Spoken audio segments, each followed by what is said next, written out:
He's got that sass in every way. Talking fast, not a pause in sight. Leanie's got my head in a spin tonight. Oh, shut up, Leanie, can't you see? You talk so much, it's drowning me.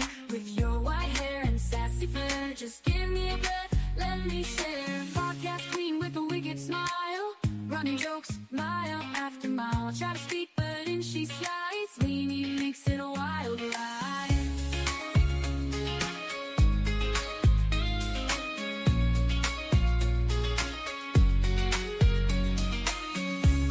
With a wicked smile, running jokes mile after mile. I try to speak, but in she slides. Leanie makes it a wild ride. Oh, shut up, Leanie, can't you see? You talk so much, it's drowning me. With your white hair and sassy flair, just give me a breath, let me share. Oh, Leanie, don't get me wrong, can't imagine life without your song. But girl, you've gotta let me in. This ain't just your show to win. So here I stand with my mic in hand, trying to keep this show as planned. Leanie laughs, guess it's gonna stay a little secret every day.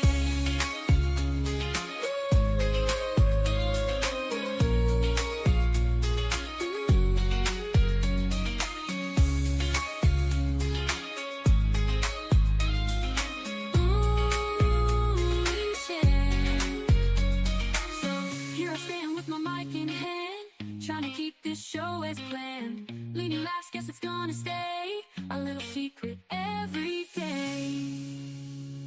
Oh, shut up, Leanie, can't you see? You talk so much, it's drowning me. With your white hair and sassy flair, just give me a breath, let me share.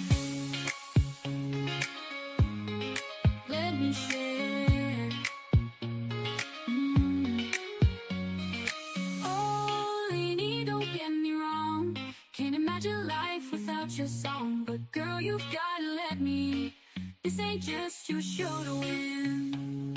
Oh, shut up, Leanie, can't you see? You talk so much, it's drowning me. With your white hair and sassy flair, just give me a breath, let me share. Oh, Leanie, don't get me wrong, can't imagine your life without your song. But girl, you've gotta let me. This ain't just your show to win. So here I stand with my mic in hand, trying to keep this show as planned. Leanie laughs, guess it's gonna stay a little secret every day. So here I stand with my mic in hand, trying to keep this show as planned. Leanie laughs, guess it's gonna stay a little secret every day.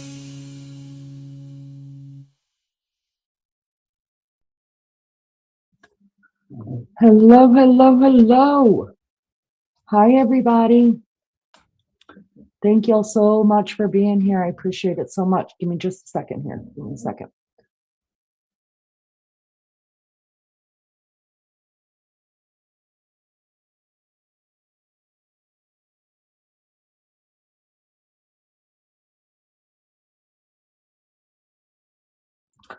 All right. Sorry about that. I'm a little wheezy, so I took some medicine so you guys don't have to hear me wheeze because that's embarrassing for me. It is. Welcome in, everybody. Y'all come on in here. Let's chat it up for a little while. Maybe some of you realized that my title had changed a little while before I actually went live, and it's because today I have been looking through what I originally had planned to go live about, which was no, stop. I'm sorry, I'm being my dog is here wanting attention and I'm being distracted. All right, buddy, you're okay. You're okay, buddy. You good boy. Yeah, you good boy, buddy. You good girl, little girl. See what happens? You start talking to one and then all of them come on, look. All right. Thank you. All right, it's time to go night. Go lay down. Go lay down. All right, guys. So I changed my title because I wanted to do more. I found a lot more stuff that I wanted to talk about when it comes to rethinking the whole kidnapping for ransom thing with Nancy Guthrie. And as most of you know who have hung out with me since the beginning of all of this, Um, I always said that that's a red herring. I didn't believe that there was it was truly done for ransom, kidnapping for ransom. I always said that I thought it was a hit.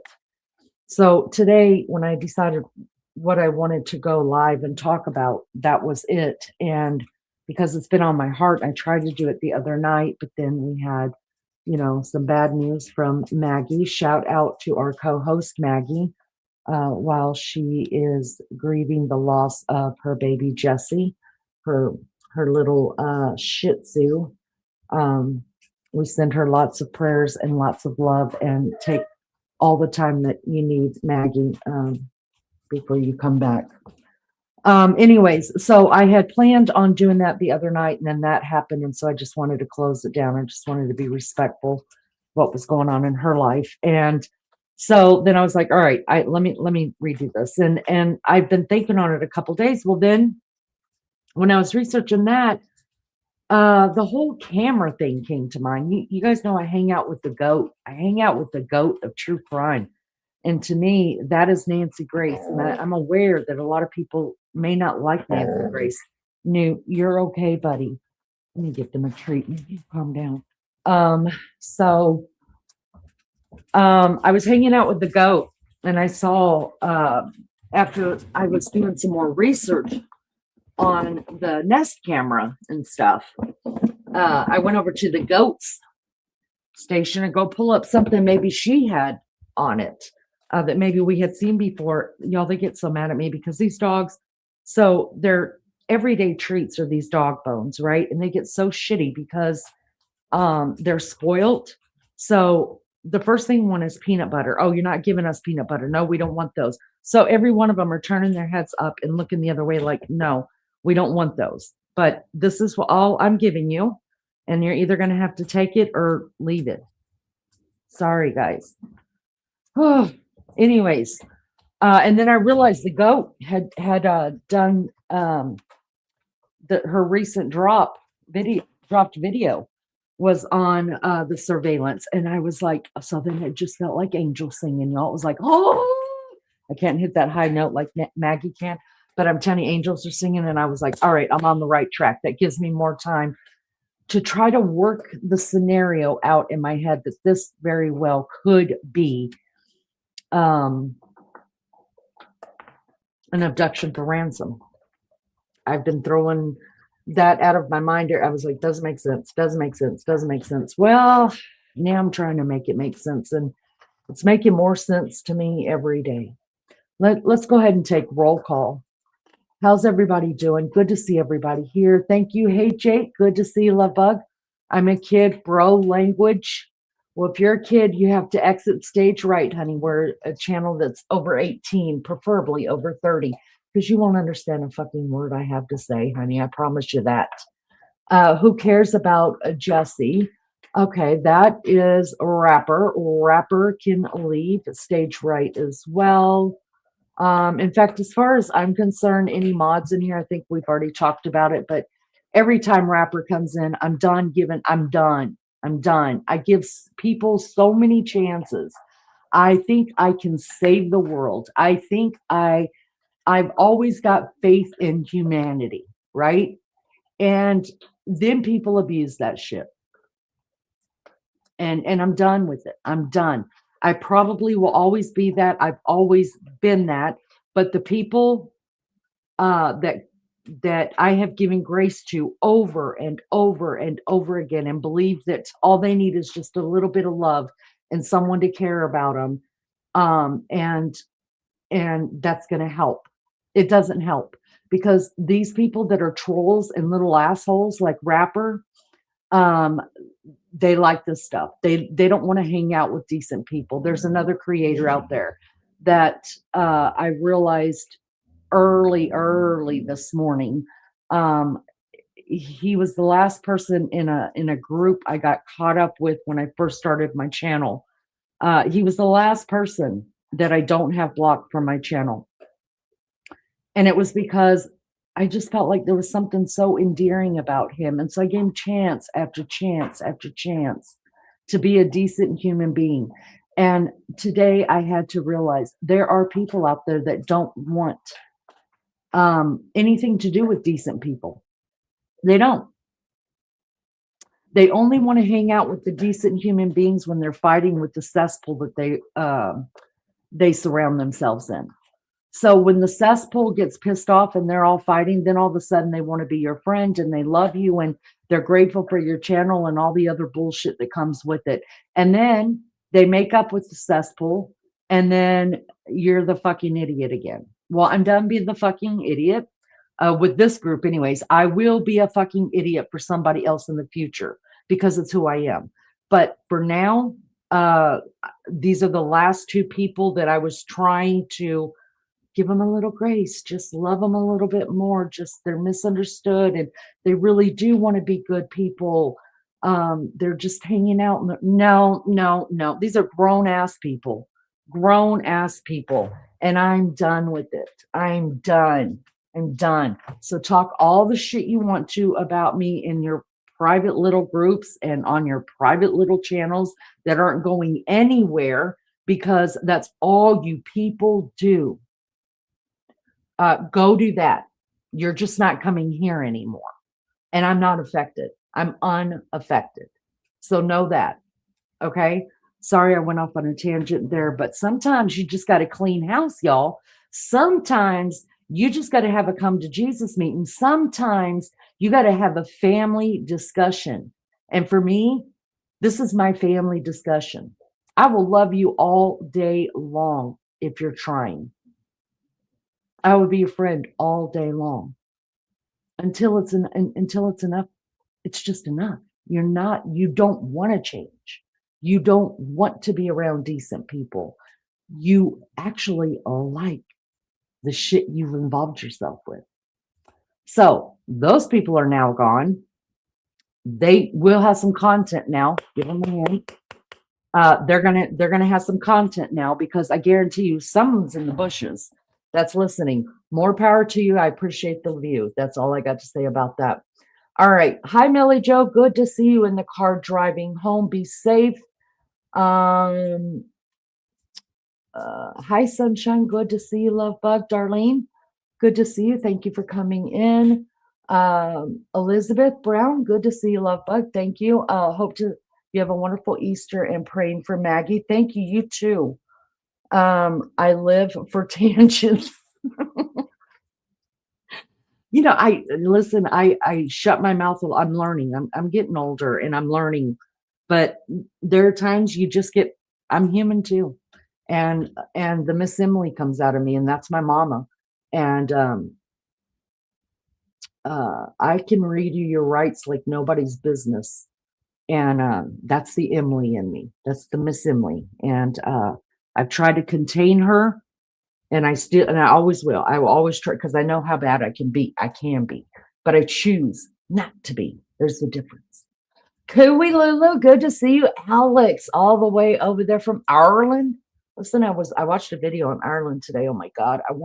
I know I won't get there because I'm such a wuss when it comes to flying, but I would love to go there. If I could just like blink myself in Ireland, I would. I was blessed today. I purchased an old lady's groceries and the supermarket gave me 1,000 vouchers. Oh my goodness. Darlene, that is so beautiful. Wow. I heard somebody say once, I heard a story. I know this is what most people are not here for, but I tell stories along the way. It's who I am. I'm a storyteller. And so I have to tell you the story I heard a preacher talk about one time that and I don't know if it's a true story, if it's just a story that's been passed down through the years. I don't know, maybe you've heard it before, but he was preaching one time and he was talking about how God will use the devil himself to bless his people. And he was talking about how there was his neighbor, he would invite him almost every week. Hey, why don't you come and go to church with me? Or the church doors are open if you feel like this is your Sunday. And his neighbor was like, no, I don't believe in God. I don't believe in God. I don't believe in God. I don't believe in God. And so that went on for however long. I don't remember how the story goes, but it finishes up like this. that the pastor had lost his daytime job or something like that, and they were having trouble putting food on the table, um, for his family. And so anyways, he had prayed about it, and it said that the neighbor guy was outside the window when he was praying, and he asked God, to bless his family and to send an angel or something to bring the family some food, that he was doing everything he could. Well, the neighbor wanted to prove to him there was no God. So he's the one that went and bought a bunch of groceries, put them on his doorstep, and rang the doorbell and hit around the side of the house. And the preacher man comes out, and there's all these groceries sitting there, and he stands out there and he's like, "Well, praise God." And he looks up at the sky, and he's thanking God for his bounties and stuff like that. And the neighbor comes around, he's laughing, and he said, "I told you there was no God." And the preacher says, "What do you mean?" And he said, "God didn't buy you them groceries, I did." And then the preacher starts laughing and says, "Well, you're going to learn a bigger lesson here than I did." And he said, "And the lesson is Jesus will use the devil himself to bless his people. So thank you." And that was it. I don't know what happened after that. Like I said, I don't know how true of a story it is, if somebody made it up or if it's just been passed down through generations. I don't know, but I've never forgotten that story since I was very young. And I've been through some things in my life that I've had to ask people to pray for, because there are times that you can't even pray for yourself. That's how bad life gets. You can't even trust your own words, and so that's what we're here for. So there have been times, and I had somebody question me on that one time, that why is somebody else's prayers better for you than your own prayers? And so I explained it to her the same way I just did with y'all, that sometimes you don't even know what to pray for. You're so devastated. And I said, let me tell you something right now. I said, if I thought the devil himself would pray to Jesus for certain things in my life, I absolutely would ask him to do it. So some people may not pray. Some people say, "Yeah, I'm praying for you." They don't talk to God about it at all. If I tell you I'm praying for you, it may not be me jumping down on my knees, hands and knees, and in front of my bed, having a holy talk with Jesus about for hours, and going into all kind of stuff with him. It's like my son. He just texted me an hour ago. I just saw it as I was getting on here, and he said, "Mom, can you pray for me? I'm in a new place. I don't feel comfortable about this." And I was like, "Yeah, of course." And so I was like, "Jesus is with you. You're okay. But I'm gonna pray right now." And so right before I came on, I didn't get on my knees and pray. I didn't close my eyes. I sat here and took my couple sips of my coffee and had a discussion with God, just like I'm having with you guys. My kid will be protected, and uh he'll feel safe, and he'll feel comforted, and remember his teachings from being a child, that um as long as he believes, that's all you have to do. And it doesn't have to be big faith, it's going to be little faith. And I know he has faith because he had faith enough to text me and ask me to pray. That's faith. A lot of people don't know that. When you ask someone to pray for you, you've got faith that that prayer is going to work. So I just said a little prayer for my baby child, and I came on here, and that's the way it is. And I didn't know I was going to blast somebody first, and then the second half was going to be Leanie preaching over here. Listen, I'm all things. I'm all things. I'm sinner and saint. I'm human. I'm all things. I have a great belief in God. Great belief. And I'm a great sinner. And thank God he loves me, and he made me, and he knows me, and then he broke the mold, and he's like, never again am I dealing with another Leanie in this world. All right, let's go. Let's go. Happy Easter to those that are all in Australia. They're going to be waking up to Easter morning. So, and anybody else that's going to be waking up to Easter morning. Good to see you guys. Possum the cat is here, guys. Wow, that is a blessing. So serendipitous. I be sure to get yourself something lovely. Amen. Good to see everybody. Thank you guys so much for being here. Thank you for listening to my tangent and then my, it's just who I am. Dawn, good to see you, love. I've been missing you as well. Down on your back, got hurt at work. Oh my goodness. God bless you, Dawn. Bless you, honey. We know how that is. It's funny how God puts all people together that have kind of the same things going on in life as well. It's because sympathy. You know how bad that is. All right, double tap your screen or hit the button. Show Leanie some love. Thank you so much for that. Alex says, I'm an atheist, but I have faith.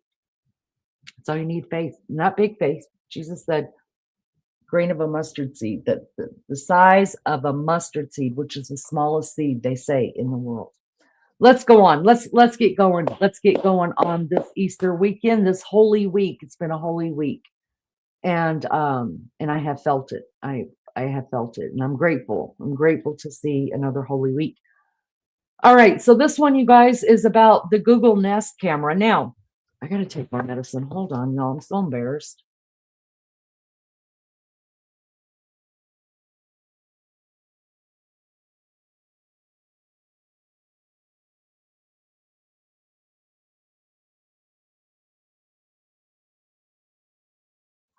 All right, hopefully that's going to get better soon. All right. Anyways, so listen, we have heard the whole time the Google Nest, the Google Nest, the Google Nest. I don't know what the hell a Google Nest is. I'm not gonna lie to you. Listen, I have no reason to hide anything I don't understand. I don't mind being ignorant. There's nothing wrong with being ignorant. Ignorant means unlearned. So I have no problem saying that I'm ignorant about it. Tonight, I was like, what the hell is a Google Nest? I knew it had something to do with like a Ring camera. I understand those because my sister has that. Most people have those. Until this case, I'd never even heard of a Google Nest. So I thought, it's time I look into it to understand what they're talking about. And I was impressed. I was impressed. It is very much like the Ring. They kind of all do the same thing. But first of all, I did not know that it was a product of Google. I didn't know that. Maybe you guys knew that. Maybe it's been said before and I just clicked it right on out of my brain. I don't know. So here I go, y'all. Here I go. Yeah, it manages a smart. Yeah, it's like it hooks up to your smartphone. All right, I'm gonna bring it up because I thought it was interesting. So let's take a looky-loo. Okay, let's do that.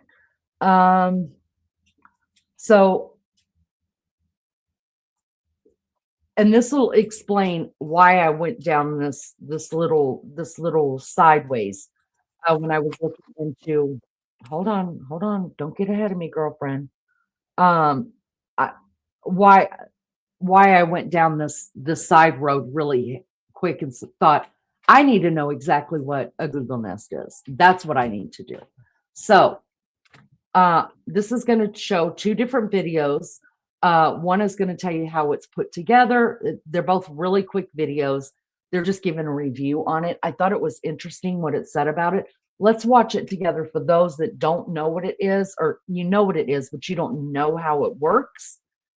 And let's see what it has to say. So I'm going to be quiet just a minute and we're going to watch this together. I'll make it bigger on my screen and you guys watch your ears.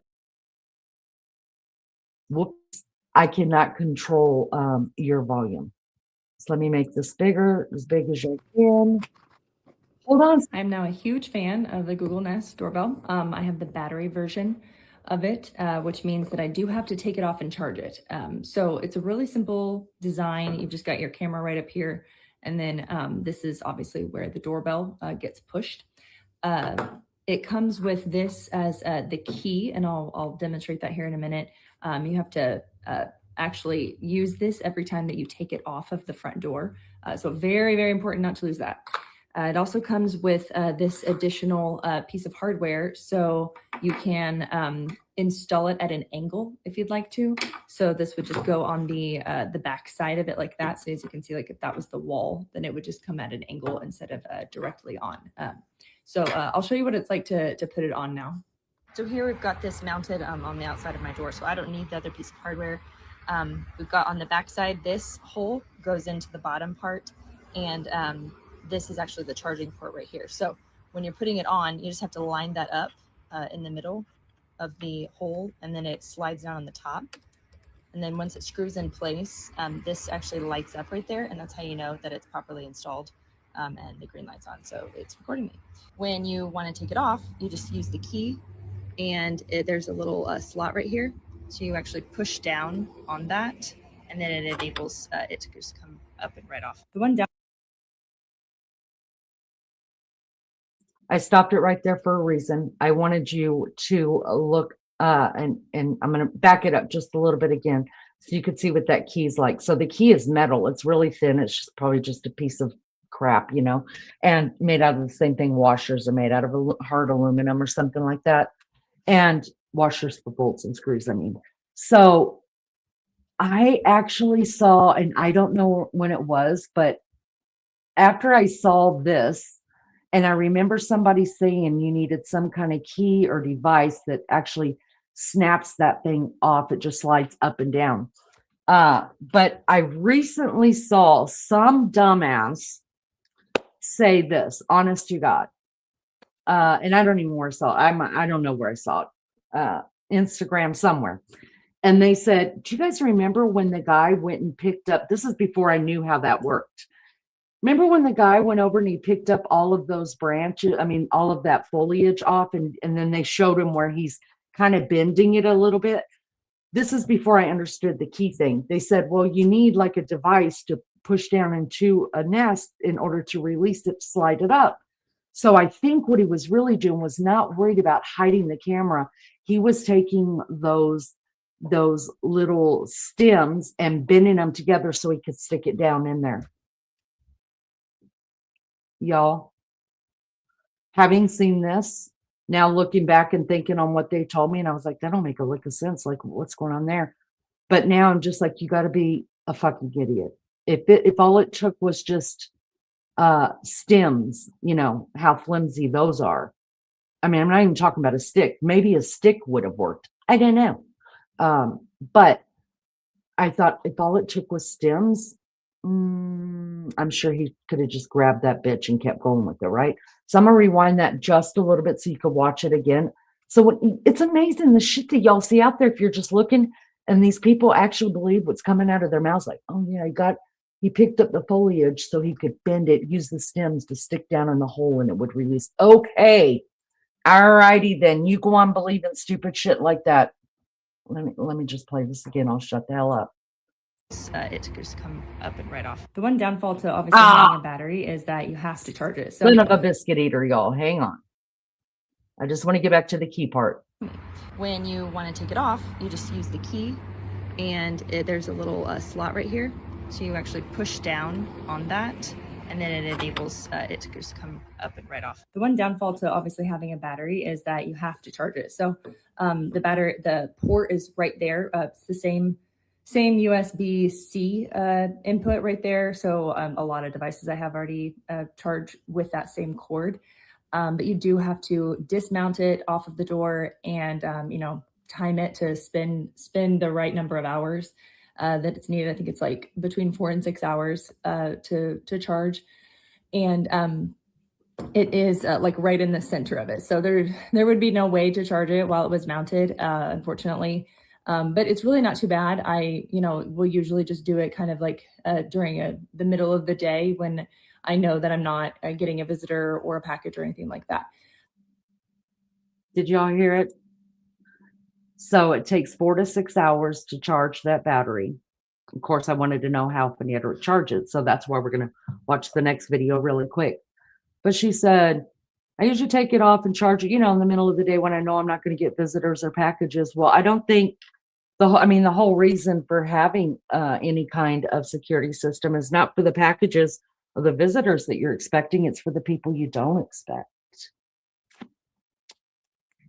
Last I heard, they don't announce their visit. So that kind of turned me off. Now, I'm not going to lie to you, I don't have one. So when and listen, my husband has said it since we moved in here. He's like, he said, I'm going to get a security system. I'm like, for what? Like, I don't want to pay for that. Like, we don't need that. We live out here in the country, blah, blah, blah. Nobody cares. Next, when we move, I definitely will be getting one. But anyways, I just, I forgot where I was going with that, but I promised you it was going to be good. I promise. But anyways, so it's 4 to 6 hours to charge it. Oh, that's what I was going to say. I think when I do get one, I would rather have a hardwired, because even during the day, yeah, I mean, if I had something like this, I would make sure that, at least my husband was home when I was charging it. I guess there's ways to do it that's safer, and it would be safer to do it during the day. I'm just being facetious, but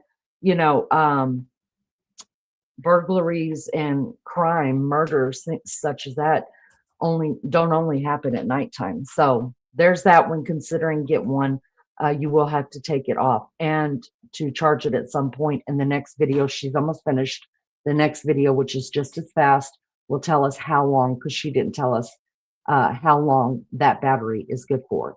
Hello, everybody. Thank you so much for being here. I appreciate you guys so much. Will you do me a favor? Just hit the thumbs up if you feel like it. I would appreciate it. All right, let's keep going with this, guys. You can customize like all of the types of notifications, whether it's people or it's just a doorbell, if it's motion, if it's an animal or a vehicle. So I really like it for that reason. And it's just a really simple design, which is just my style. So if you're looking for a really good quality doorbell camera, I highly recommend this product. So what we got here is a Google This is the second doorbell. one. This is a wireless doorbell. And what's nice about it is it has a charge that lasts at least 4 weeks to a month and a half. So what's easy about it to charge it, and the security, where you pan on top, you can see where there's a special tool that comes with this, that you have to actually have that tool to get the device off to take it inside to charge it. So I'll go ahead and ring it here.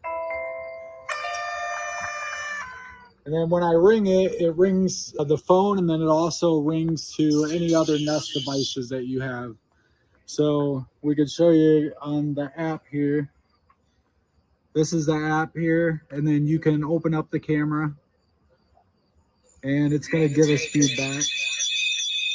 We'll go ahead and turn that off, but you can do a live view. And then it has voice on both sides, so you can talk back to the person that's at the door. Another nice thing about having this is that they can all be joined together with like your Nest thermostat, and also with your Nest speaker that you have in the house. So when you do press this button here, it will tell you that somebody is here, just like a doorbell, but then it also alerts your phone like we showed you. It integrates with all your different Google devices, and I believe it uses your Google Gmail to connect everything. All right, guys. So I found that very, very interesting. It makes sense. It really does make sense to me that, I mean, you would, if you're going to have, people talk about smart houses all the time, and they're being built all the time where you don't have to actually buy the separate devices. But for people like us, like me, who lives 100-year-old houses, of course, you're going to have to buy them. But it made a lot of sense that Nancy would have, especially since she was incapacitated at times, she couldn't walk far. If it's just somebody trying to sell her a subscription of Time magazine, y'all, she's not going to want to get up to the door. So that would make sense to have different things in her home that all connected to the same company, like Apple, Google, whatever, right? That makes a lot of sense to me. Her phone, her Apple Watch, her doorbell, her security system, everything is going to the same thing. Well, I also Googled, I also wanted to know, well, first of all, when I found all that out, I was like, okay, so she had the best of the best, obviously, because Google's one of the more expensive ones. I know, because I went to Amazon and was searching all the prices and stuff. So, that brings up again the question that's being asked over and over and over again as to why there was no service running into that. Because if there was no service running into that Nest, then that means there's no service running into her Apple phone and no service running into her Apple Watch. So was she just using Wi-Fi? Help me understand that. I'm not a techie person. I don't know. I'm trying to understand where all this comes in. I just know sometimes I'm like, hey, y'all, like I'm on the road. I'm like, hey, y'all, anybody that's in the car that'll listen to me. Hey, y'all, my phone's not working. And then they're like, turn off Wi-Fi or turn Wi-Fi on, or I'm supposed to do something and go to settings. That's what I'm supposed to do. And whatever is, when it comes to Wi-Fi, whatever setting it's on, I'm supposed to unset it, and then bada bing, bada bang, it works. So I don't know how it works, but that's what works, and that's what I'm getting out of this. Okay. Yes, Mary Jane Doe, we sure are. I watched the first trial. Couldn't stand that dumb bitch, and I'm really upset about it. All right, so this is so then I wanted to know, what does this door Nest camera do if there is no subscription? Remember, they said there's no subscription, right? So I want to know, what do you get in case you don't want to, pay for a subscription, right? So let me pull this up for you guys. Pardon me. So I just typed in, what would a door Nest camera record if you don't have a subscription? You guys, this shit's easy to find. Look, I'm not no great investigator, nothing. Why I am. But only in my own mind. Okay. Everything is on the net. You just have to figure out what you're going to believe and what you're not. All right. So without a Nest Aware subscription, the Nest doorbell camera records and stores 3 hours of event-based video history, meaning motion or sound, in the cloud. You can view, download, and receive alerts for these events in the app, but after 3 hours, the older footage is deleted and replaced by new clips. Now I have another question. Does that mean it is consecutively storing for 3 hours, whether there's any motion or movement or sound, and then every 3 hours, boop, reset? Or does the 3 hours only record times of movement, times of somebody being there, or audio? You know what I mean? And then once that's over, it stops recording, but it will collectively gather 3 hours straight of it and then reset. I hope the way that I just explained that makes sense, but I can find out. What you get without a subscription. Here we go. A 3-hour event history, access clips. So remember they said that she did not, that in the very beginning, before we got any footage or anything back, they said that the Nest camera actually was taking like thumbnails, right? So it wasn't like a video. Well, then all of a sudden we got a video. But this says clips.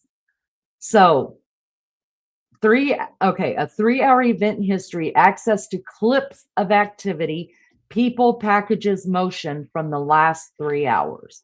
So that tells me that if it started right now, again, the next 3 hours it'll record, and then it's going to stop and start re-record over it.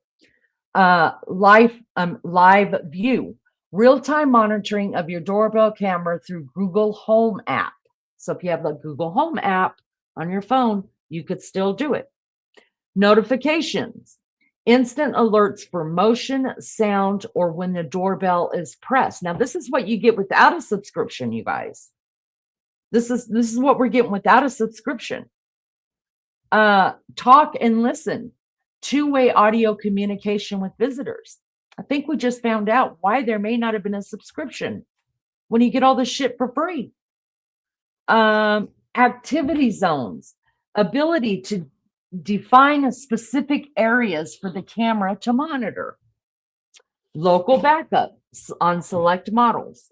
On some newer wired doorbells, wired can record up to 1 hour of local video if the Wi-Fi goes down.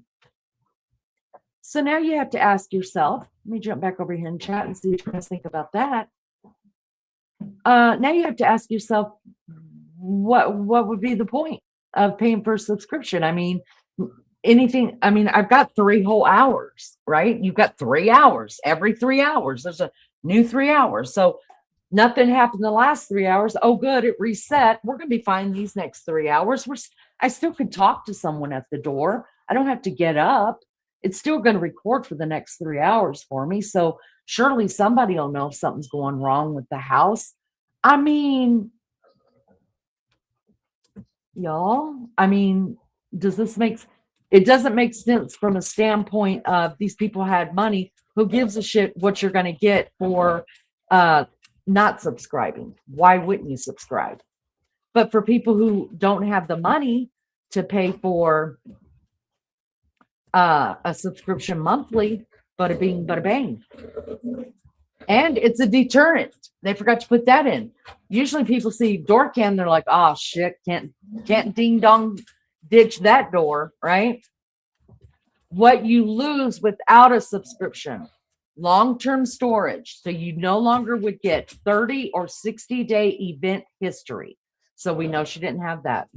24/7 video history, which is continuous recording, is not available. Only event-based clips are saved. So what we were asking before was, is it going to record for 3 hours, or in that 3 hours, is it going to record just the events that are happening and add up once it gets full to the 3 hour mark, which may end up, if you have no events, no animals coming around, no people coming around, no one talking at your door or through the cameras, then maybe it might take 4 or 5 days for that 3 hours to be used up. That's what it says to me right there. Hey guys, why don't we go outside? Go outside, go get your balls. And then face familiar detection. The camera will not identify specific familiar people. So let's just say, you know, my sister's coming to the door. It'll say, yo, Leanie, Dawn's here. You know what I mean? But if I didn't pay the subscription, it wouldn't tell me who that is exactly at the door. Nobody cares. Why? Because up here it says that you can still talk and listen. Up here it says you could still live view it, real-time monitoring of your doorbell camera service through the Google Home app. So is somebody sitting back going, all right, like we really don't need that. Like we'll just get a Google Home app. That's going to take care of, I don't know, maybe it'll take care of the temperature in the house. I don't know what our Google Home app does. So no, I really just don't think it. Maybe play a sound. Maybe, I don't know, does it turn the TV? Does it make sure you're still, I don't know. But maybe they're going, look, you're only missing these 3 things, but it's kind of already in the no subscription plan, just in a smaller increment. So at this point, why would you pay for it? What says y'all? Hi, Susan. Good to see you. Thank you for coming in. Thank you, everybody, for being here. I appreciate you so much.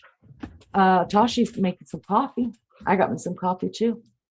Leanie, do you have shares in this company? I wish I did. The only, I don't even know. Well, I do have all of our phones are Apple phones. Doesn't make money off this channel. She doesn't care. She just enjoys conversation story. She's a good person. Thank you so much. I appreciate you. I think if we're talking about Alex's Alex's question, he's my YouTube husband. He's giving me shit. But yeah, no, I don't. I mean, we're monetized, but we're monetized so I could get some cool graphics. But other than that, I don't care about your money. Keep your money. I don't want it. Don't need it. My bills are paid. I'm good. Thank you. All right, let's see. All right, so here's the other thing. And like I said, this is all going to make sense to you guys once I show you a few things, why I had to take these little detours and find this out for myself. let's take a look at this.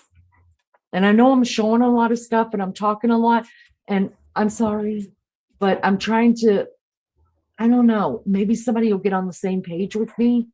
Maybe somebody didn't really understand it either, and we're doing it together, I guess. All right, so let me get rid of this, and then I'll pull up this. Check this out, guys. All right. That's as big as I could get it. You're probably going to have to zoom into it. Now, we've heard of the cameras.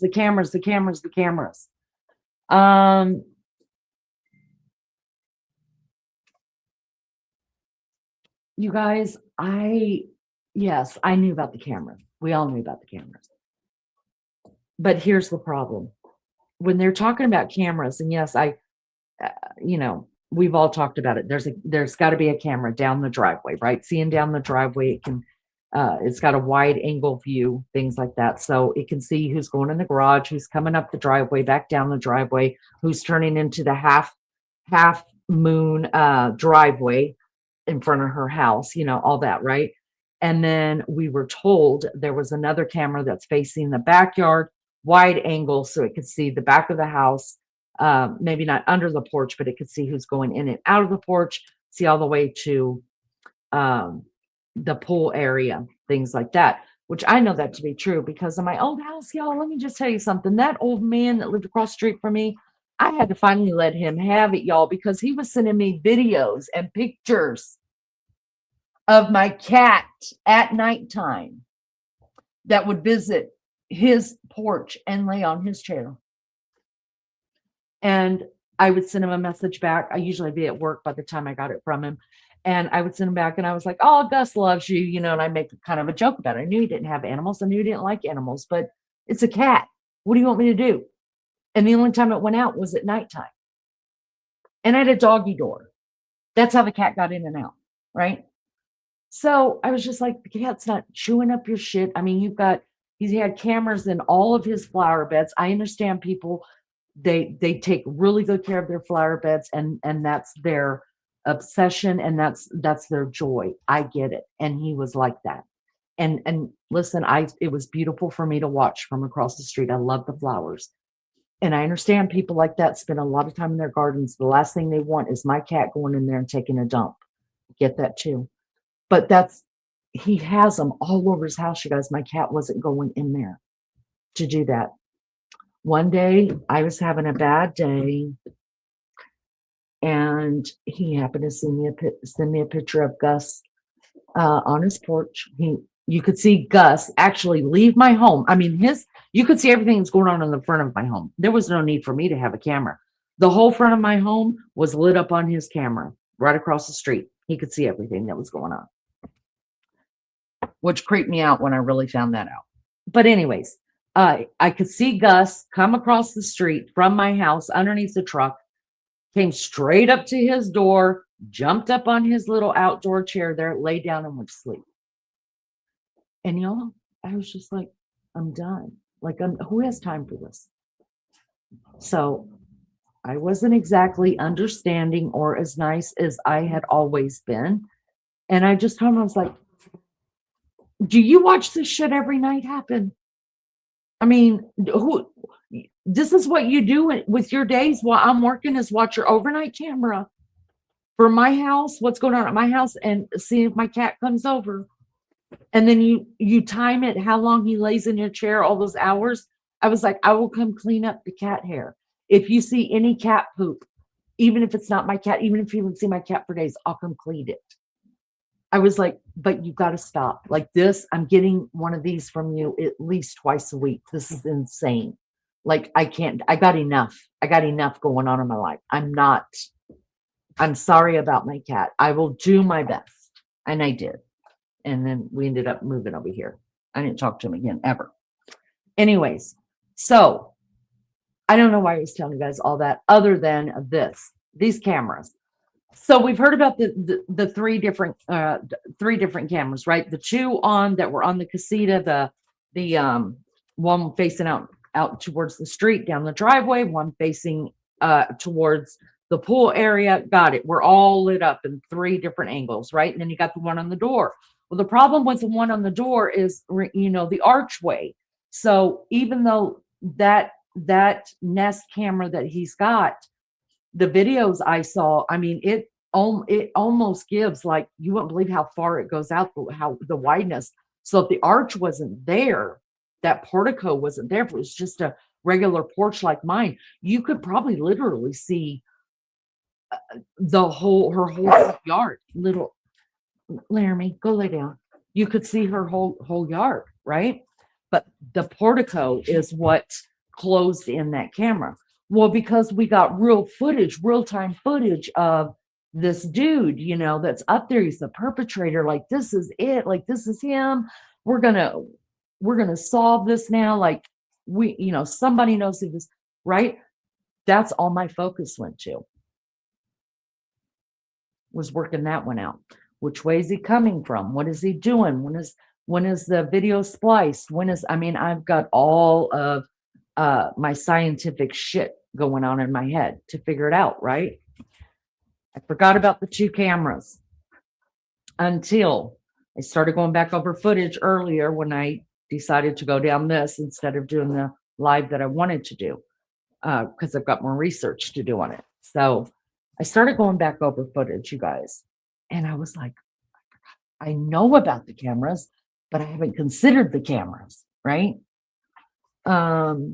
They're like that. Here, Leanie, our town Facebook is just cat haters reporting cat sightings. Vintage. Yeah, it's so sad. They're cats. They're cats. No cats spayed to mark their territory, and it reeks. Maybe no. My animals are fixed. My animals. I had 2 males. I had Gus and I had Simba, and both of mine were fixed. They did not. They did not spray. Had them fixed as babies. So I understand that, but that could be a reasoning for him too. It's just, the problem was he absolutely just did not like cats. And there are people like that. More power to you. There's no judgment from my side at all. But for the love of God, quit being, what is that called? Where I can't think. It's kind of like you're shitty with me, but you want to put it off in a nice way. You're shitty with me. My cat's coming across the street, sleeping in her chair. Passive aggressive. That's what it is. I'm not passive aggressive. I'm aggressive. There's no passive. I'm aggressive. But he was, to me, when I finally had enough and I was having a bad day, and so I couldn't handle, I didn't talk myself through it. Yeah, I just was like, you're just being a passive aggressive asshole. If you're sending me these because you're really shitty with me, then just say, Leanie, like, I'm going to need you to control your cat. I keep him in your yard. And then I'd have done everything I did after that until we moved. I mean, this could be, but just say it like it is, y'all. Say it like it is. People that are passive aggressive people, what you end up doing is you leave people like me to have to work it out in my mind what the hell you're meaning. And 9 times out of 10, you're setting me up for a fail, because I'm always going to go to the worst case scenario. So stop. Tell it like it is. If it hurts somebody's feelings, just tell them, I'm not trying to hurt your feelings, but here's the deal. Like, your cat's pissing me off, man. Can you do something? Right on, no problem. Rather than just sending me videos. So anyways, let's bring back up, let's talk about these cameras. Started going through some footage again, just retaking a look again. And the cameras came back into view. And then I found a video of the FBI that was actually on the casita, the guest house, the pool house, whatever they call it, a casita out there. And the 2 cameras there. And I know that when Maggie and Lizzo were doing their lives during the day on this, they talked at length about the cameras. So that's why I didn't really cover them on, because I did the overnights. So we were doing two lives a day on this case. And so we tried not to repeat each other. We would try to just show up, like I would bounce in sometimes on their live, and I, would ask questions about different things that their research was showing and things like that. But I tried not to. I would just tell people, look, they did a live today on that. Can you go over and check that out? Or just, because nobody wants to watch a rerun here, right? So anyways, I started seeing these cameras. I was like, what the hell? What the hell? Then I had to go in and look up the cameras. Now, I'm not saying these are the exact same type of cameras, you guys, but these are alike, the cameras. Also, Laramie. Also, Google has their own set. Go figure. Google has their own set of cameras as well. Now, if you're asking me, this is just the set I brought up because of some, I don't know why I just brought it up. I ended up finding after I pinned this that that Google had their own set that's like this. But I'm telling you, the cameras are just like this. They are the round shaped ones that could either be mounted on a mount like this that you see with the solar pad all mounted in one area together, or you could mount, which is what Nancy did, or somebody for Nancy mounted the camera itself a little lower, and the solar panel is right above it, sitting on top of the roof. Y'all never. Now, we said we already know, we've heard the reports that, I mean, it's never come out through the police, but we have heard the reports that yes, there was a camera facing this one, a camera facing that way. But looking at it and being able to see it, I was like, Then remember, they gave us the video of the perp on the portico on the porch. And then they said, we're processing other video cameras. This is what they were talking about. Supposedly, these kind of cameras, if you don't have I'm going to assume that it's all Google. If she had a smartwatch, she had a smartphone, she had a smart Nest camera that's Google on her door, I'm assuming that it's just all the package, because you could get the whole package together, right? Now, this alarm system, you guys, you could buy different stuff with it, but because it's this brand. But if you buy the Google brand, the Nest brand, you can buy all of it. I'm sure they can bundle too. You know what I mean? So if you bundle stuff, then we all know that's cheaper. We've seen the commercials, right? So these are exactly the types of cameras that are on her home. And I'm going to show you guys that. So I wanted to bring that up to you guys. So let me show you this. This is a bigger picture. Sorry, my thing is messed up. So you can use it, if you could see my cursor right here, guys. You can use it on this rocker bar, or whatever you want to call it. Or like I said, you can screw this directly into here and put this piece. Oops.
All right, I didn't mean to do that. I'm so sorry about your ears. I'm sorry.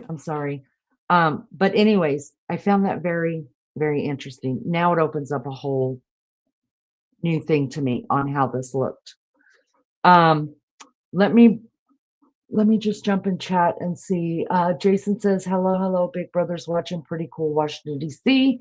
Good to see you, Jason. Thank you for coming in. Patty says, were you in an HOA where it was against the rules to have outdoor cats? Cats or coyote candy? I'm not gonna talk about the cats anymore. It is what it is. It is what it is. And that's over. My cats are safe, healthy, and happy out here in the country.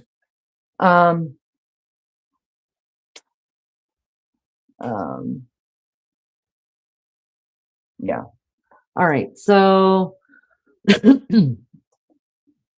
all right, let's jump back into this. So this is what I wanted to show you guys. I brought up all those things to show you what I believe to be very similar. Well, we know for sure that was the next camera she had. I believe that the cameras that are on the house, the video cameras themselves, are probably all linked to Google as well. It's the only thing that makes sense. I mean, I would go down the smart road. So I brought up this to show you guys exactly, and y'all know you've seen this footage. I've seen this footage a million times and didn't even think about it. But let's do this one right here.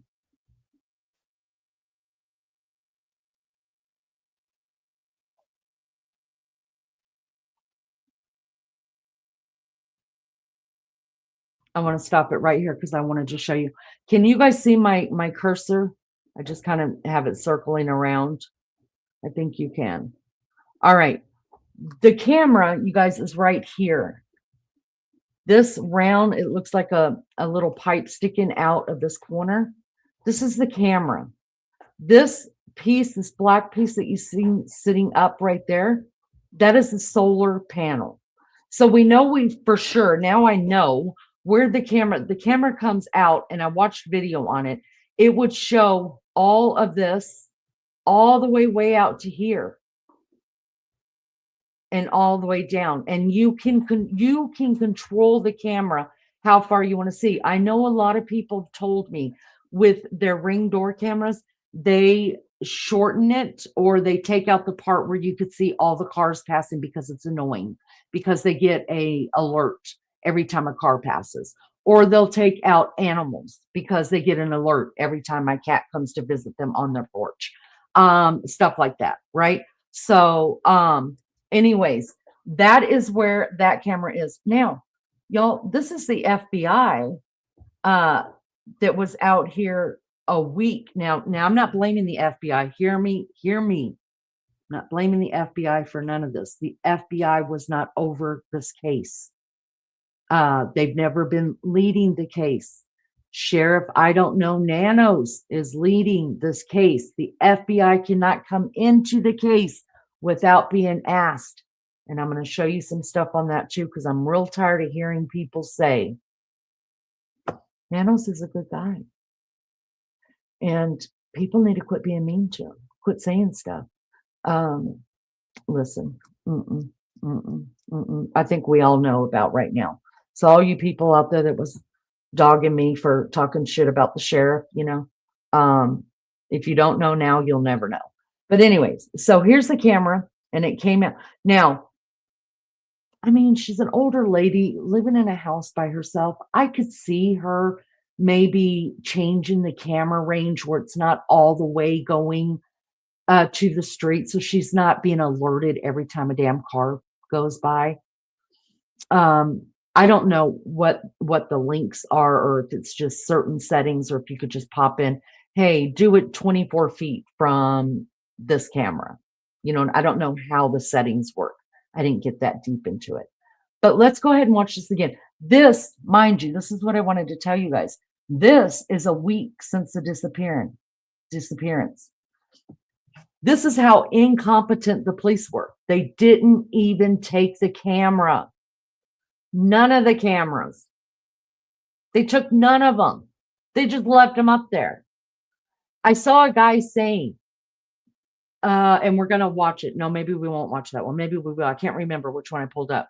But I saw a guy saying in the early days he was retired something, and they were talking about the cameras and how they weren't taken down until the FBI, came in to assist.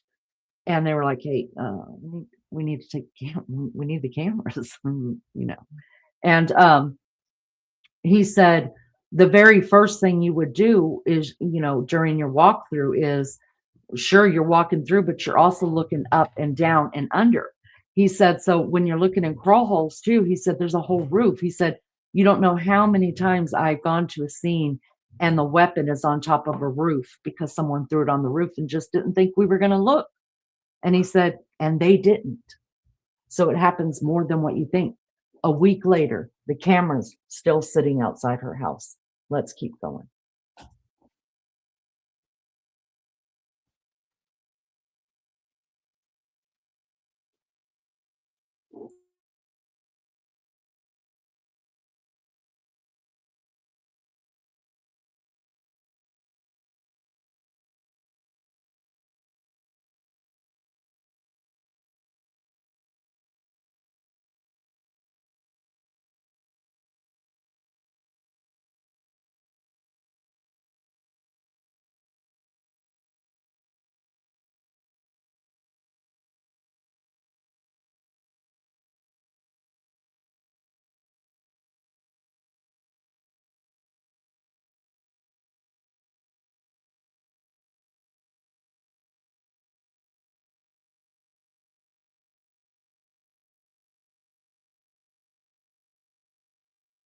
Damn it. Sorry, I did that again. I'm so sorry. Let me stop this. Hold on. Patty, I'm willing to bet all of next month's salary that you're Peggy. Stop the bullshit. And if you're not Peggy, you sound a lot like Peggy, and it's driving me fucking nuts. So stop. Go away. Go bother someone else. I'm not bothering anybody. I'm not doing anything to anybody. Please exit stage right. Oh my gosh. Y'all people think I'm dumb. I ain't dumb. What the hell did that bitch we were watching the other night say? I ain't stupid. I ain't retarded. Lord.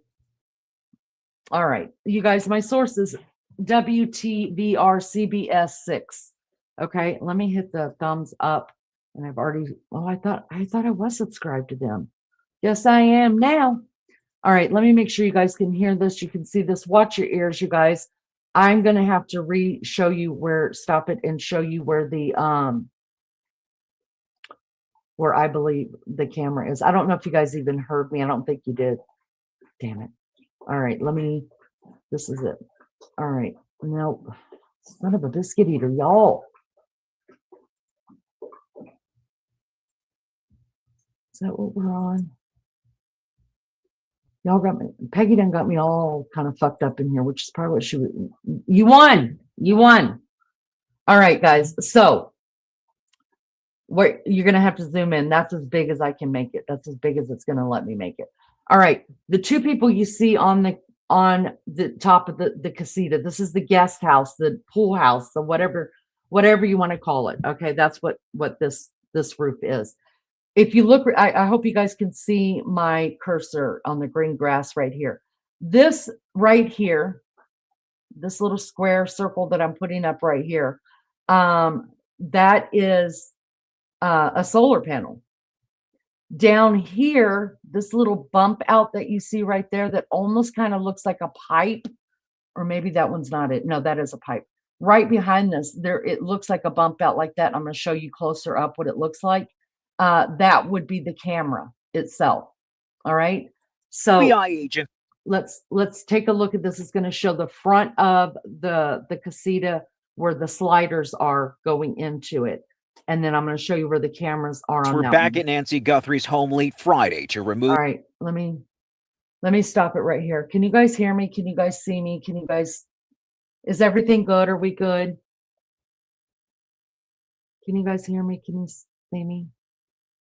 Somebody give me a thumbs up or a middle finger or something. Be great. Okay, thank you. All right. So what I wanted to tell you guys, I'm going to show you really quick when it gets closer, where the camera is on the front of this. This is a week later. This is a week later after she's already been gone a week. The sheriff's department did not take the cameras. Riddle me that one. I was listening to a guy on one of the, I think it was maybe on the GOAT show, Nancy Grace's show. And he was saying that I went back to this time, and maybe it's on this, I don't know.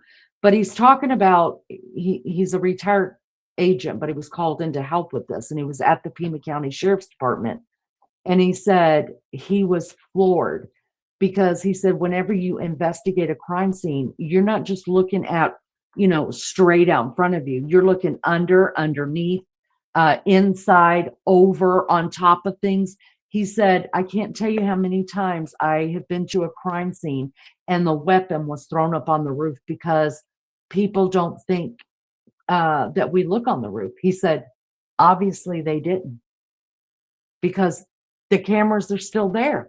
A week later, the cameras are still sitting on this side house right here. I just can't zoom in very far, but it's okay. I'm sorry. That's as big as I can get it, y'all. I try. I'm so sorry. They don't need to ask for camera. Normally, they just ask for the footage. Well, and that makes a lot of sense, XLR. Thank you for coming in and saying that, because I'm aware of that. But the deal is that this guy broke out lights. We know that there was no, they are the ones that told us that there's no lights. They told us that there was no subscription to these at all. So I would think that, yeah, they're going to take down those cameras and send them off, that maybe something is inside of them. Maybe, I don't know, but listen, you collect all evidence. A camera is evidence. Whether you can get it from the cloud or not, it's evidence. You collect it. Kind of like the doormat that's still out in front of the door. Yeah. What else? All right, let's keep going with this so we can understand it. And I'll stop it when it gets up a little bit closer, hopefully that you can see where the camera is. The camera from her roof and tow her car from her garage to examine it for possible fingerprints or other clues. I was putting a coating on the roof, and a Suburban drove up, and a gentleman had a badge and asked to take readings of some kind. Authorities haven't said why they returned to the 84-year-old's home, but it happened hours after investigators announced they're working to verify what appears to be a second message from her alleged captors. I know there's some frustrations, and they cannot provide every bit of information that they receive until they get to a closer place of identifying where Ms. Guthrie is and the people that might have taken her. CBS News has learned law enforcement is tracking down vehicles captured on surveillance cameras the night she disappeared. We have some clues, I think, that are very strong, and I think we could have some answers coming up. Let me ask you guys this. Why haven't we heard anything else from President Trump on this? I mean, the early days, we got, 2 or 3 different, he didn't do a presser on it, but we got comment. And then all of a sudden we didn't. Anybody? And don't come at me that Donald Trump is the one that did it, because I don't want to hear it. No aliens, no Donald Trump, no. Somebody said something earlier too, or another day, that I'll add to the list. Fairly soon. Pima County Sheriff Chris Nanos now says he would have called in other agencies, including the FBI, sooner and kept crime scene tape up longer after reporters later found her blood near the front door. The crime scene being... I want to stop it right there, because I've heard creators say, and I've heard other people say, and it is maddening that we have no right talking bad about Sheriff, I don't know, that's what I call him. Because we're not in law enforcement. We don't know how these things work. that people just want to take him down because he won't use the FBI, and that he did, because remember the sheriff himself said he asked for FBI's help. Yeah, a week later, that we don't have the right to talk about how many times he took crime scene tape down, that even he said that he stands by.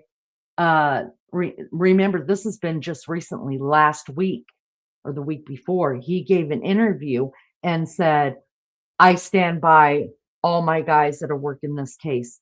So no, I don't think we did anything wrong by taking the crime scene tape down the first time. But yet, if you go all the way back to a week prior, really, sir? Because that's not what you said right here. Let's listen to your big mouth again. Sooner and kept crime scene Hold tape on. up longer. Hold on. Called in other agencies, including the FBI, sooner and kept crime scene tape up longer after reporters later found her blood near the front door. That's another thing I want to say right there. For all those news agencies and people and bullshit that are coming out and talking to us about, you know, and all y'all over there in Arizona that don't want these YouTubers around and shit like that, you know, you're flipping them off. You're pissed off with them for being on your street. I get it. I get it. Look, I don't like looky-loos either. But if it wasn't for reporters and for, I mean, the sheriff, as far as we know, they're not the ones that found this. They're not, they at least didn't tell us about it. And look, they don't have to tell us everything. But the first time the public heard about it is the minute that the crime scene tape is taken down.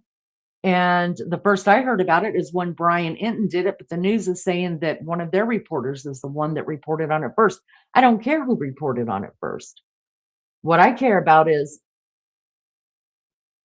did the sheriff know about it? Did the police actually know about it? Because what we do know from watching all the stuff that's gone on through YouTubers being out there 24/7 is that the only time that people were up here on this porch was when they brought back the tent to what I would think is just to take measurements. They still didn't take the damn fucking foliage and mat that was there. They didn't even bother to pick it up then. Doesn't matter. All the tent people were all over it and everybody else is all over it. But we didn't see, they never went in and out of this door. Now I understand that, because this right here is like walking right through a crime scene photo, right? I get it. I get it. You don't want to walk in and out of the store because this is where I believe wholeheartedly, and most of y'all do too, that Nancy was brought out of. So on the other side of the store, there's blood as well. We've been told many things about blood. The latest is that there's a little bit of blood on the inside right there, right? So I get why they wouldn't want to use the store. But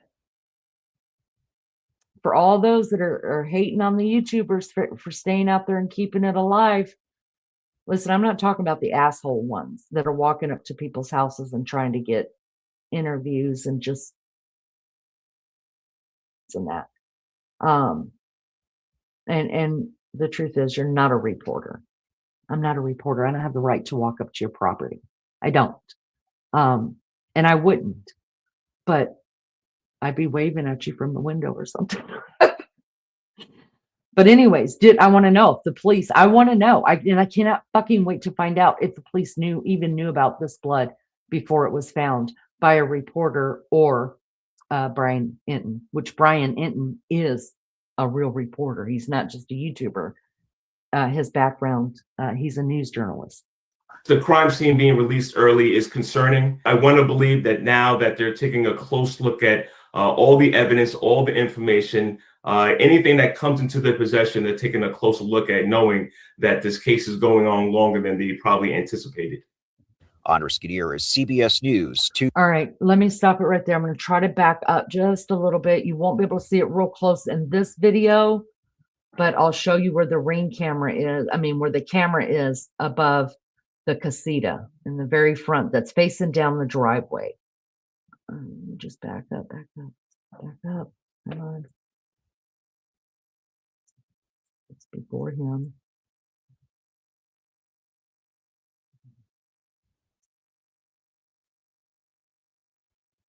Okay. So, her roof okay. and tow her Sorry. car from her Sorry. garage to examine it for Son of a biscuit eater. only front. All right. If you could see my cursor right up here above the black, right here, this little black thing right here that I'm pointing to right there, it's on top of the roof. That's the saddle. That's the little solar panel. Right underneath it, right there, it looks like a little pipe sticking out. Let me pull my cursor back a little bit. But it's right underneath that little awning thing right there, the overlay of the roof. That's the actual camera. That's coming down the driveway. And I saw when I was looking at the different cameras and stuff and how far they would go, how wide they would reach, right?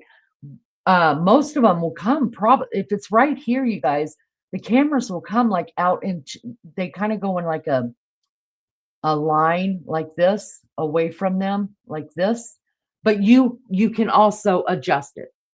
Okay. But for me, I mean, I would want to see as much widely as I could. So obviously this camera could see who was going in and out of the garage. So I do believe that the police do know for sure that tomato hot sauce dude did drop her off at least. And then how far it comes down this driveway, I don't know. I do know a lot of people, I don't know if I've already told you guys this or if I was talking about it whenever I was muted, but even my sister, she makes sure her camera only doesn't go all the way to the street because she doesn't want get an alert every time a car drives by. So maybe Nancy did that as well. I don't know. But that's where it is. That's where the two are. And it wasn't until the FBI came back in, like right here. You guys can't see that.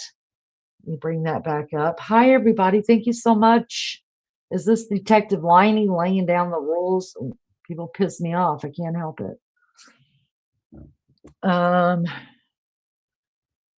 X1R says, there's no need for anyone to physically touch the cam. Usually a DVR in the house or cloud is where the footage is. Because it's a state issue. If it was my mother, no one would care. Cheese, I agree with you. 100%. I've always said it. We've always said it. You're exactly right. And you damn sure wouldn't hear oh Daddy Trump coming on out and listen, I love me some Trump. You guys don't get it twisted. Coming out and giving a review on it. All right, did we finish with this one? Let me see. Yep, we did. So I could take that one off the screen. And then I found this interesting as well. I can take this off, right? Yes.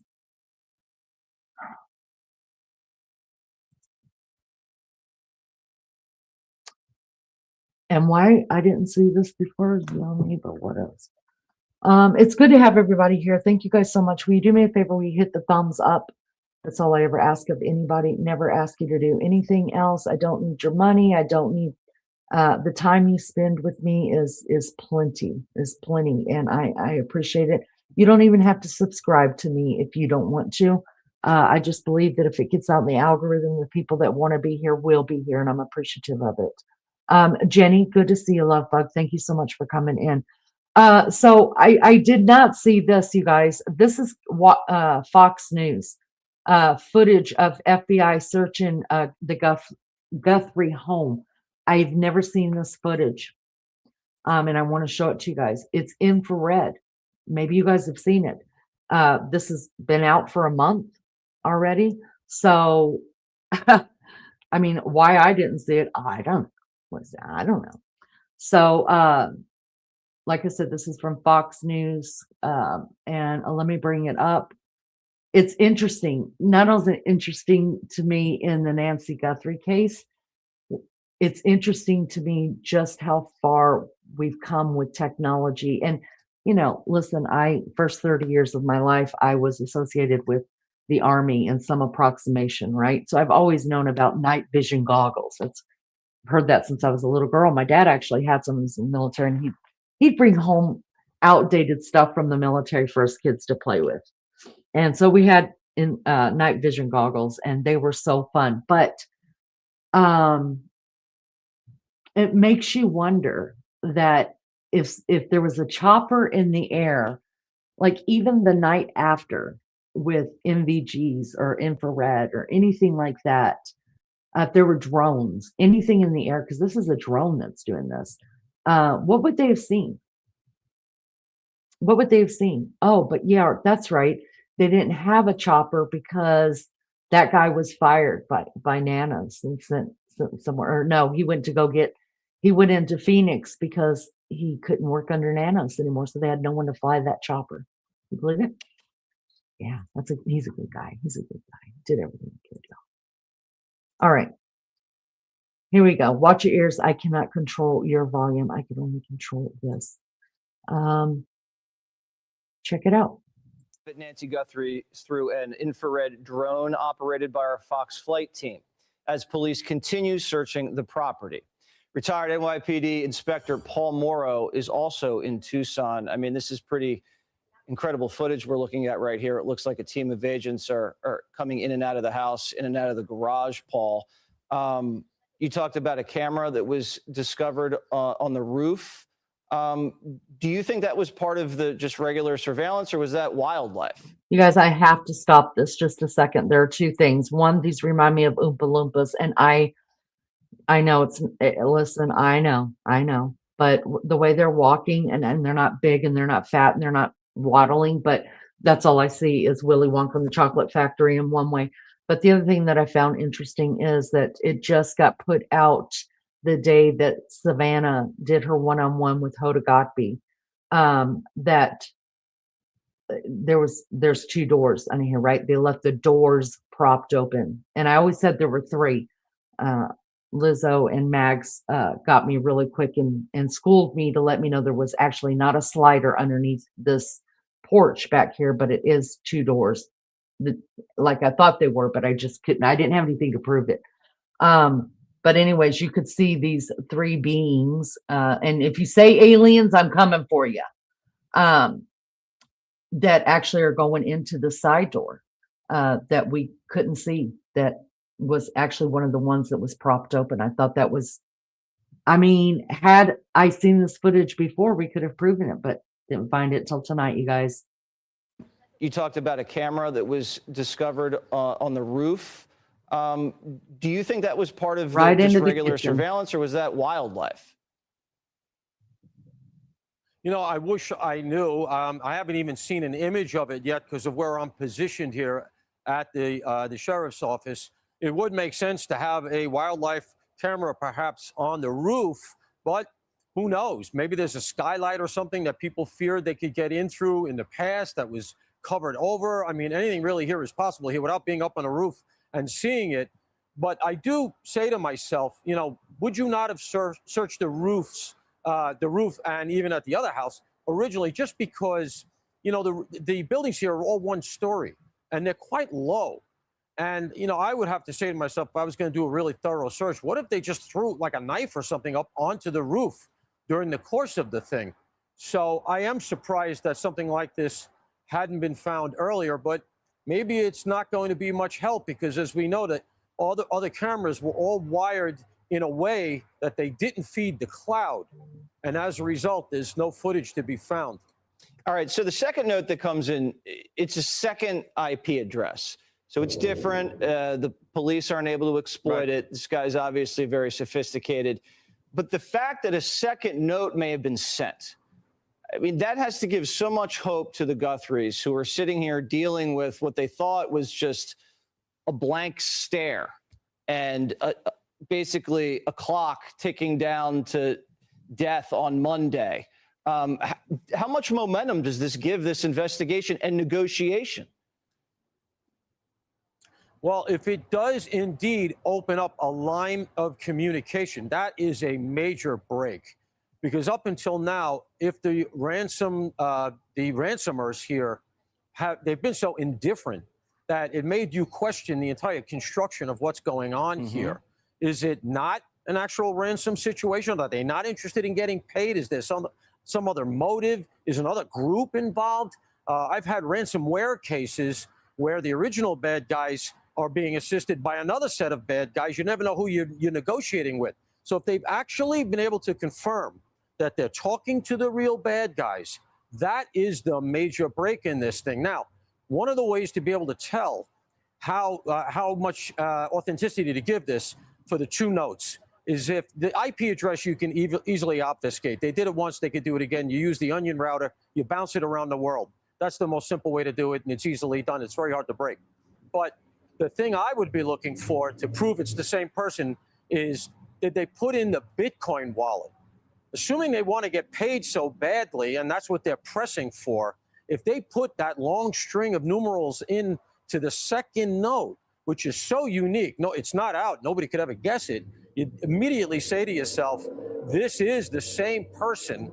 And then you'd have to start to say to yourself, this is a pretty sophisticated operation, and maybe these notes are the real deal. Yeah, it's a break. Hopefully it's a good one. Thank you so much.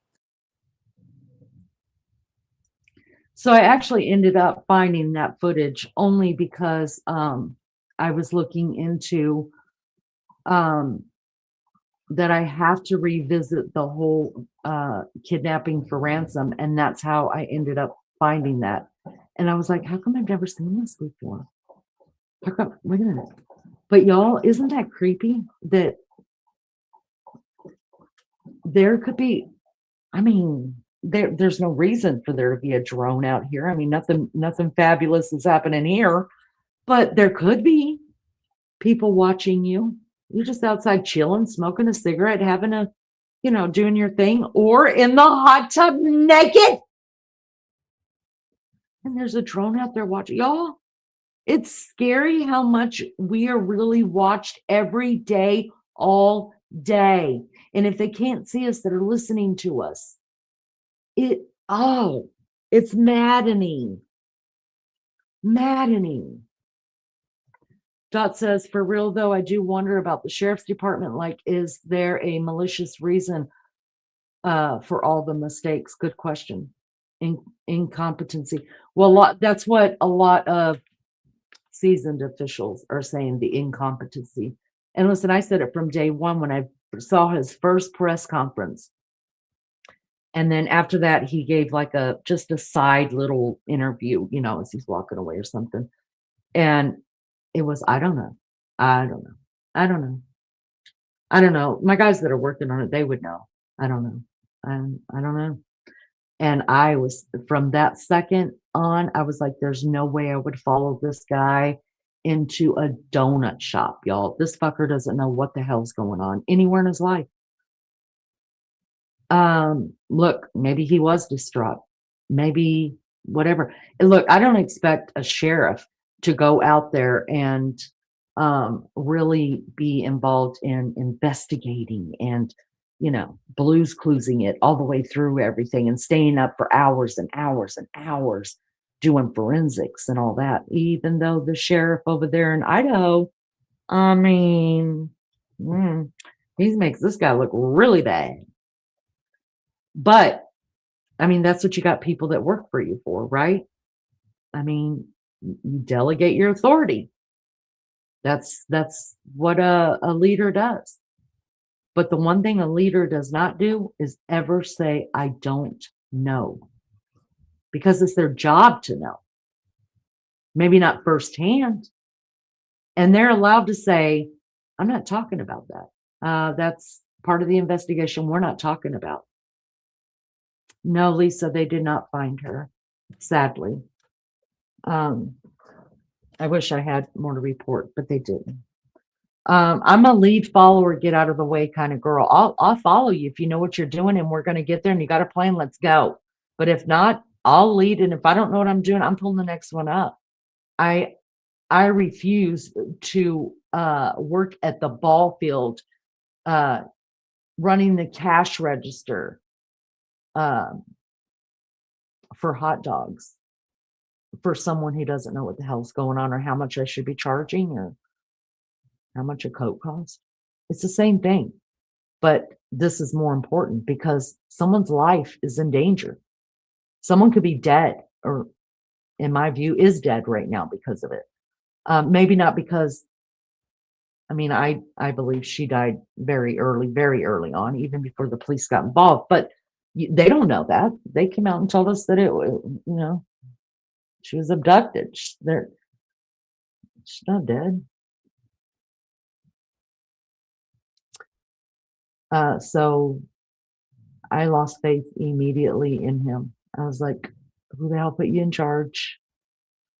And then now all the new stuff that's coming out, how many times the man has lied, how fraudulent he was, the police brutality that he has been investigated for and things like that. And all that shit was hid from the public who actually puts the sheriff in office. That's a voted in position. Tashi asked me, did you see the insider leak on Brian Enton's leaning? No, I have not. That would be interesting.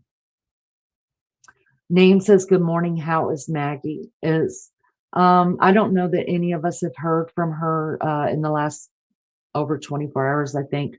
We're just kind of letting her be with her family. So we did talk to her husband though, and just doing the best they can. It's going to be a while. It's definitely going to be a while, and we'll just give her all the time that she needs, and just pray for her broken heart. Thank you for asking about Maggie, and thank you to all of those that did go over and look at the community post and leave a message for her. Listen, we all know how it feels when we're going through something and somebody cares enough just to say, hey, I'm thinking about you, or I'm sorry, or anything like that. Put a heart in there.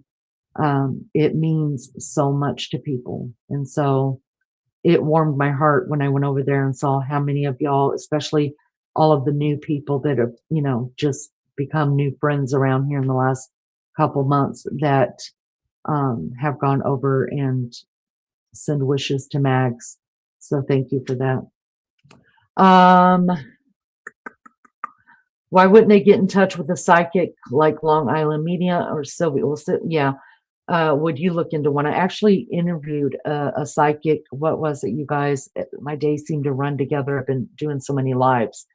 Was it last week or earlier this week? I actually talked to a psychic and here on my channel, and we pulled up, because she claims to know exactly where she's at. She said if she could go there, or that the police would go there, or whatever, she could show them where it's at. So of course I pull up the map. That's what I do. And we went through the map, and she's never been to Arizona, so she doesn't know a city. She just says that she could see a building and kind of a guy and what he was wearing and stuff like that. So of course she saw the trees and stuff around. Well, that's kind of easy to get to when you're in the desert, to be able to identify trees. So I ended up pulling up some national parks that were up, because she knew, she says that Nancy was taken up to the northwest border of Arizona. So I pulled up some two or three different you guys, I can't even think, national forests that had, she just said tall trees and close together trees. And so we did, and she said, yeah, it would look, there's a couple, she said, nope, it's not that, nope, it's not that. And she said, those are the right trees. And then we ended up finding something that looked familiar to her. And, so yeah, I'm open to stuff like that. I don't like to do it, to tell you the truth. I don't like getting involved. I believe in the spirit realm, good and bad. And I think that you have to be careful, because you invite things into your world that you may not want there. And so for me, it goes back to my childhood. My grandmother used to play with Ouija boards, and some things happened that not many people, unless you're a true believer, would believe happened. And so her and my grandmother and my mom and all my aunts and stuff, they always talked about, the spirit world and not to get involved. And so I've been very, very cautious about that, but I was willing to hear her out.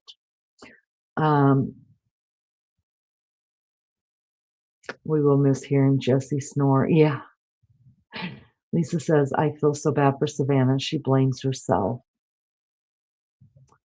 Name says, you was only talking about the dog when she was snoring. Just, I know, Name. So sad. Diamond says, I would feel better if you acknowledged that I gave you the first. Are you serious? Hold on. What? I would feel better if you acknowledged that I gave you the firsthand news of JLR's case closed instead of you telling me it's last week's news. Yes, we knew they didn't have to go to court.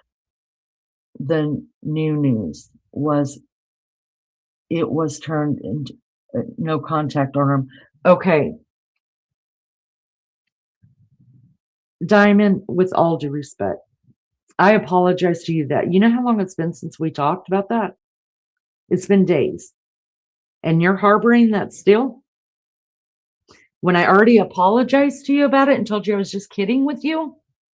And now you want me to do it again?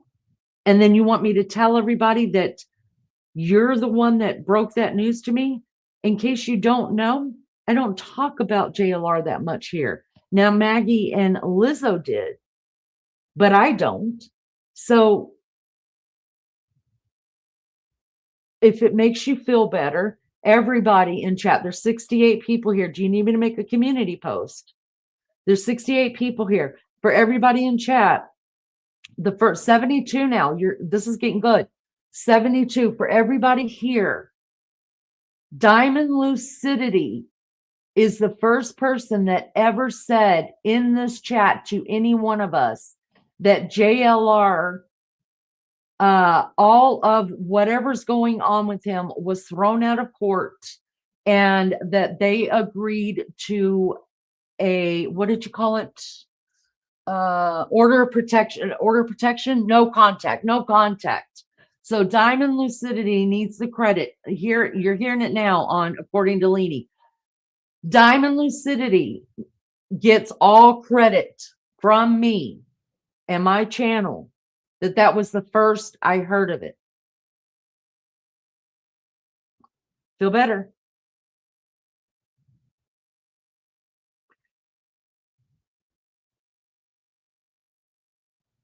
I'm in shock.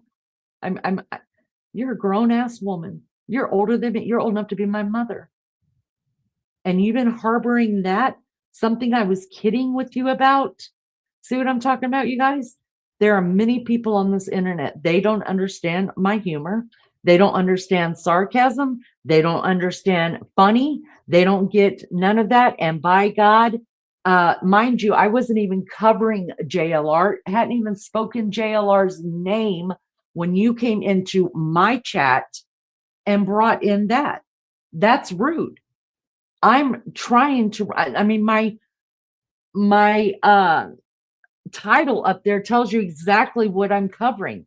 If my title says, come on in and let's shit together, open panel, let's talk about whatever, that would be probably an appropriate time to come in and say that. But when I'm covering something else and it has nothing at all to do with that person, I don't even deal with what is going on with JLR. I haven't even mentioned that on my channel. And you want me to announce it to my channel. You have a channel, go to your channel, start you up a live and discuss it all you want to there. When I said that's last week's news, I was literally laughing. I'm sorry you don't get it.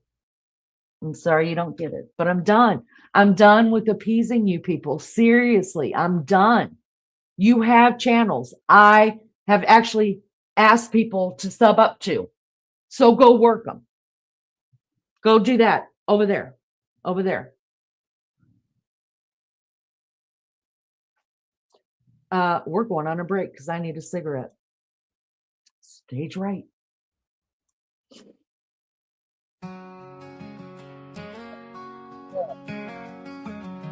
Leanie wakes up, brushes off the slate, fumbling for a bagel, this routine to keep. Cigarette smolders by her coffee pot. Mornings ain't easy, but it's all she's got.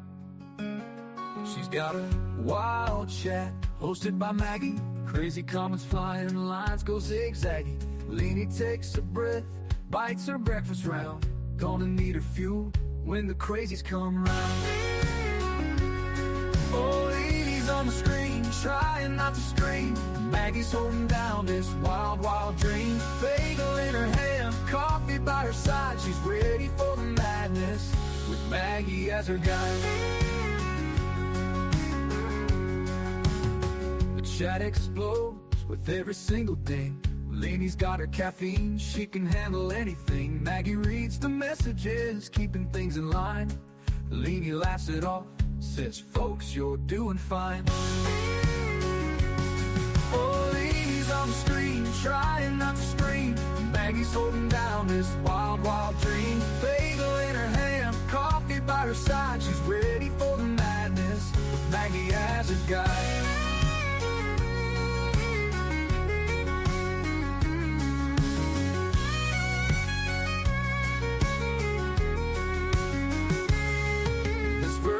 Town, every morning's a game. Leanie plays the host while Maggie calls her names. From the backwards of her room to the front lines of the screen. Life is but a show in this crazy online scene. Oh, Leanie's on the screen, trying not to scream. Maggie's holding down this wild, wild dream. Bagel in her hand, coffee by her side. She's ready for the madness, with Maggie as her guide.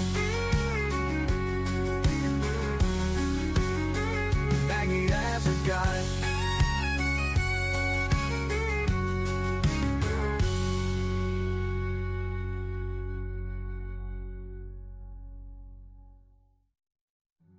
In this virtual town, every morning's a game.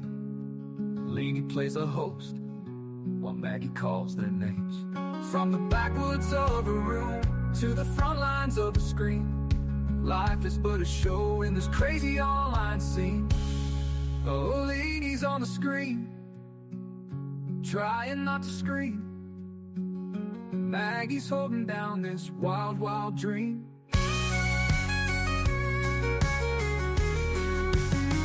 Maggie as her guide.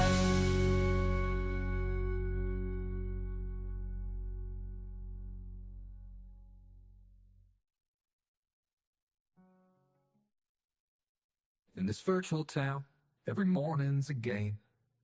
Leanie plays the host while Maggie calls their names. From the backwoods of her room to the front lines of the screen. Life is but a show in this crazy online scene.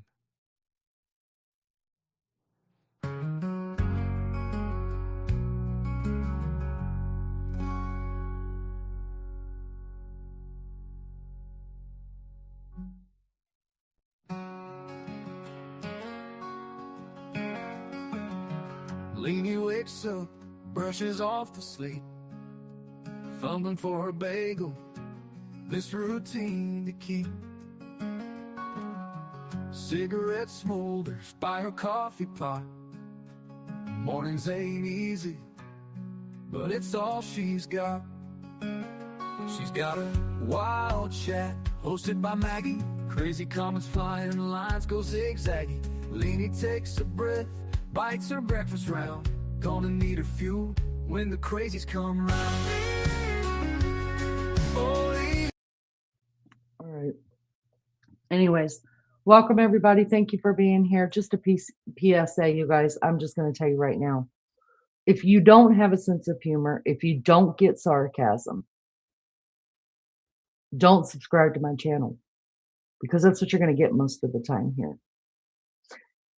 It's funny that I've been on this platform for 2 years now, and I've seen it all. And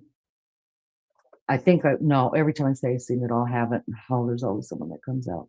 And I'm not watching chat because I don't want to get pissed off. But I have put up with a lot of shit. And I've given people a lot of grace, a lot of grace. You can come in here and say whatever you want to me, and I'm not supposed to say back because, you know, I'm not being kind. Leanie's changed. Leanie's done this. Leanie's done that. No, I'm the same person I've always been. I give a lot of grace, but my grace is running real thin with a lot of people. And I thought I had covered that in the beginning so we could just continue to talk about Nancy Guthrie and what I'm doing here and not anything else that I thought I handled a while back. And it's being brought up again. I give a lot of grace, a lot. But when I'm done, I'm done. So if your feelings get hurt easy, go somewhere else. I'm not here to babysit grown-ass people. If you want to have adult conversations, be real, have a lot of laughs, because that's what you're going to get. A lot of funny, nothing too serious. That's what you're going to get, and you're going to dig it here.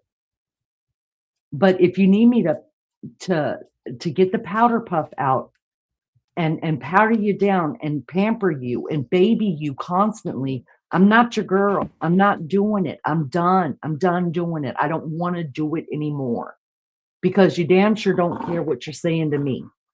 None of you is not, and I'm talking about the three people now that I've had to say I'm done with tonight. These and anybody else that wants to come at me. The time to have addressed that was when it happened days ago. And I thought we did. And I apologized. And I said, I'm sorry. And I meant it. And I still mean it. I don't like to hurt people's feelings. But if you start shit, if there's going to be shit, I'm going to end shit. That's the way it is. I'm done. You never said anything mean. Diamond Lucidity. Let me remind you of something, since you're reminding me and still need me to correct my wrong that I thought I had already corrected. I didn't even know I was wrong, but what else? I'll take it, because I'm a big girl. I can handle it. But let me remind you of something. When Maggie started being my co-host, everybody was so excited, but you. You said in chat, right in front of her, right to her face, you said, Leanie, don't let anybody be your co-host, because Maggie is just going to come up here. She's going to use you, and then she's going to start a channel and take all your... Do you remember that? Let me remind you. And I was going to go for your juggler right then and then block you, because I just thought that was the rudest thing to ever say to anybody, and you didn't even know Maggie. And Maggie handled that very gracefully and told you she would never do that. And that she was honored to be here and honored to be a part of this channel, whether she was co-host or just sat in chat. You said that to her, and she gave you grace, and then you apologized. So don't tell me you've never said nothing mean here. You have. The first time, second time Maggie was on panel. And every time you come in, Maggie's made you beautiful pictures of yourself when you were younger. We've accepted you coming in and out and just saying stuff that doesn't even have anything to do with topic. I just keep going. I just try to keep going. So nobody ever brought that back up to you until now. But you're the one that said you never said anything mean. Oh, but you have. You have. And we gave you grace, and we let you be here. And then because you took something wrong that I said, that like you don't know me, like you haven't been here for 2 years and don't really know me, and you got your fifis hurt, then you come back another night when I'm still not covering JLR, and you bring it up again. When I'm obviously do you know, I don't just sit here when I got a title up there and talk bullshit. I've actually sat at this fucking computer for at least an hour trying to do my homework so that I have something of some kind of value to bring you guys. Now, if you get just some stupid ass title up there that says, let's just bullshit, let's just chat, let's just, Leanie's tired, Leanie's bored, come and keep me company. Yeah, come in and talk about whatever you want to talk about. But it's fucking rude. It's rude to come in here and throw something at me when I'm clearly doing something that I've worked hard on.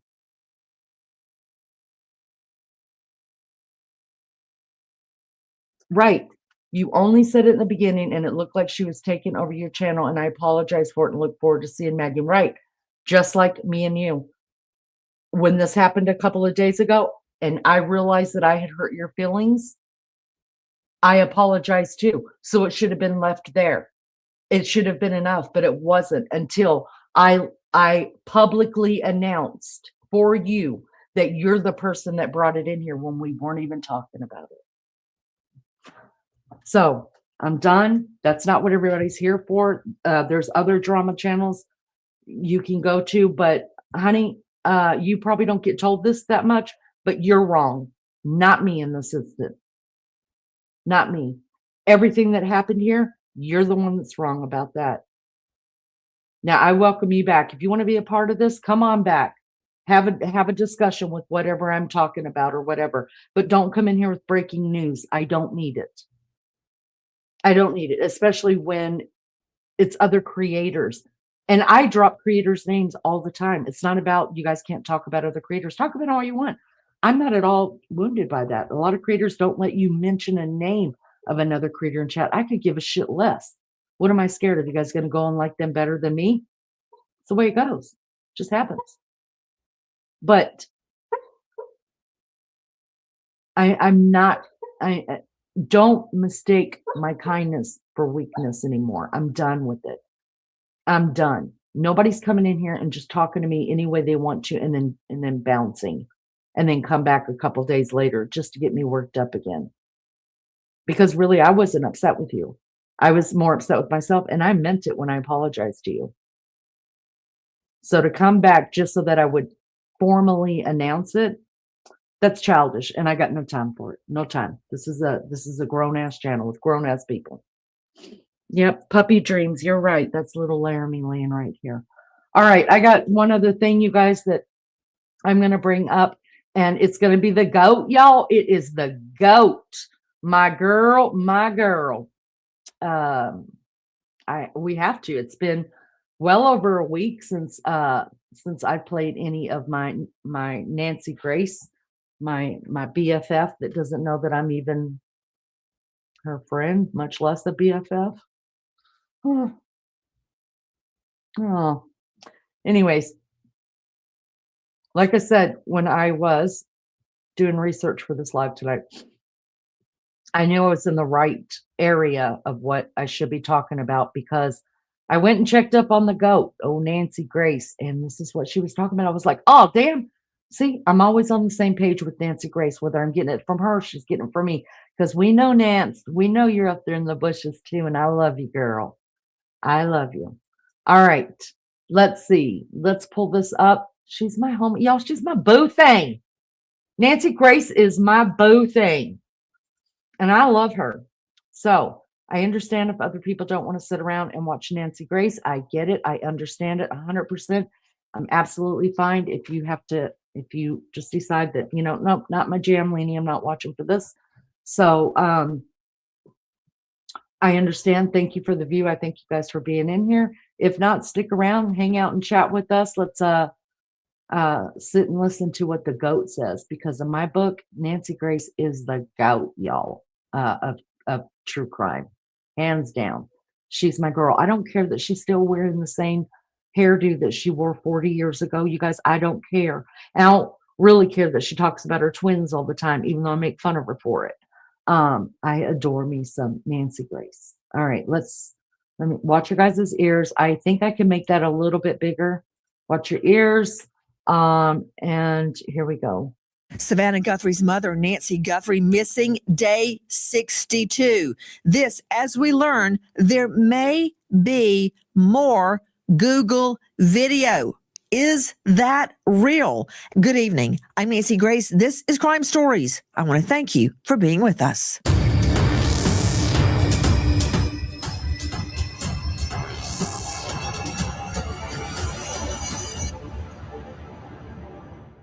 Amidst allegations, a recall effort is underway on Nanos. Is he focusing on the Nancy Guthrie case?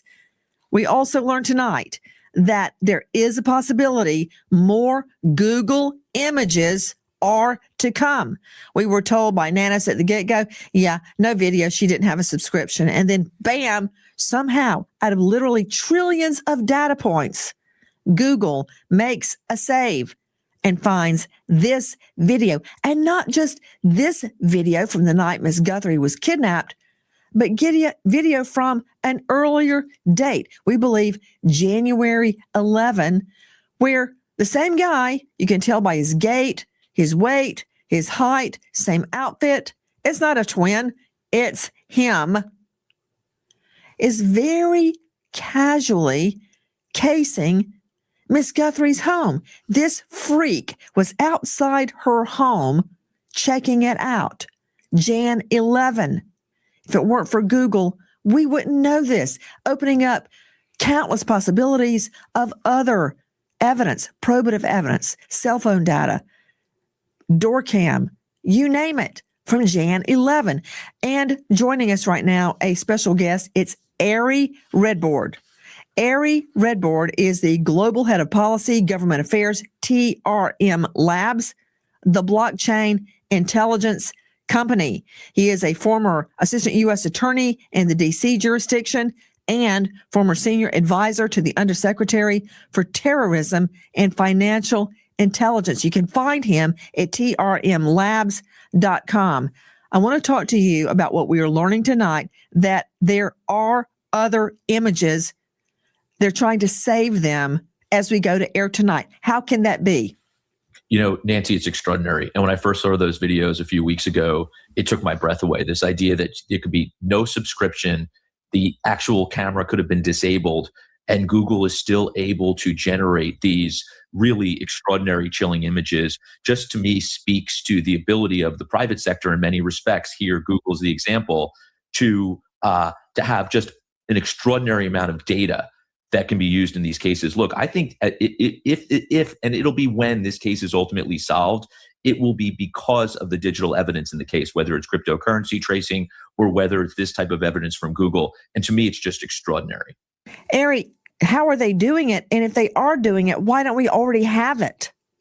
Look, it's really hard to say. They obviously have this data in various servers. You know, is it taking significant time to find it? Likely. I quite frankly can't believe that it exists at all in many respects. And that's why I said when I first saw this video, it really took my breath away. The fact that we're now able to get this type of information, even without a subscription, even when this machine is disabled, it ultimately could be what cracks this case. Okay, Ari Redbord, you are the expert. I hate to throw you in the same pot to stew with Nanos, who said, yeah, there's no video. She didn't have a subscription. But yet there is. And we're learning there's more. And they're trying to rehabilitate it, resurrect it right now. There is more video. Now, do you believe, after your extensive work as an assistant U.S. attorney in D.C., that they have video and they're not releasing it for some reason? Law enforcement is very usually thoughtful about the way they release information. Here they released that initial video because we needed an image. Woo, y'all, I got to stop it right there because that's a great question. And I've asked it before too. I do think there's more video. Don't you guys think there's more video? Maybe not video, but maybe even pictures that they were able to pull from those other cameras that were on the casita outside. Those two cameras that we were looking at in the beginning. I do think there's more. I mean, it would only make sense that they didn't show it to us. I'm just in the belief that police always give you like a bone, right? See if anybody grabs it, right? And if not, if it's still laying there, they throw another one. And that's how we get little by little by little information. Because if the first set isn't working, then they just give us a little bit more. So I think there is more footage. Absolutely.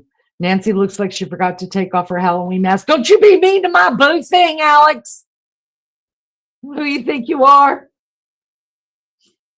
Yep, we're being watched all the time. Sharon. It's scary to think about. It's so scary. Thank you for coming in, Sharon. It's so good to see you. All right, let me shut the hell up, you guys. John, so good to see you. Hello, my friend. There were loads of footage, won't show it for legal reasons. Yeah, that makes sense.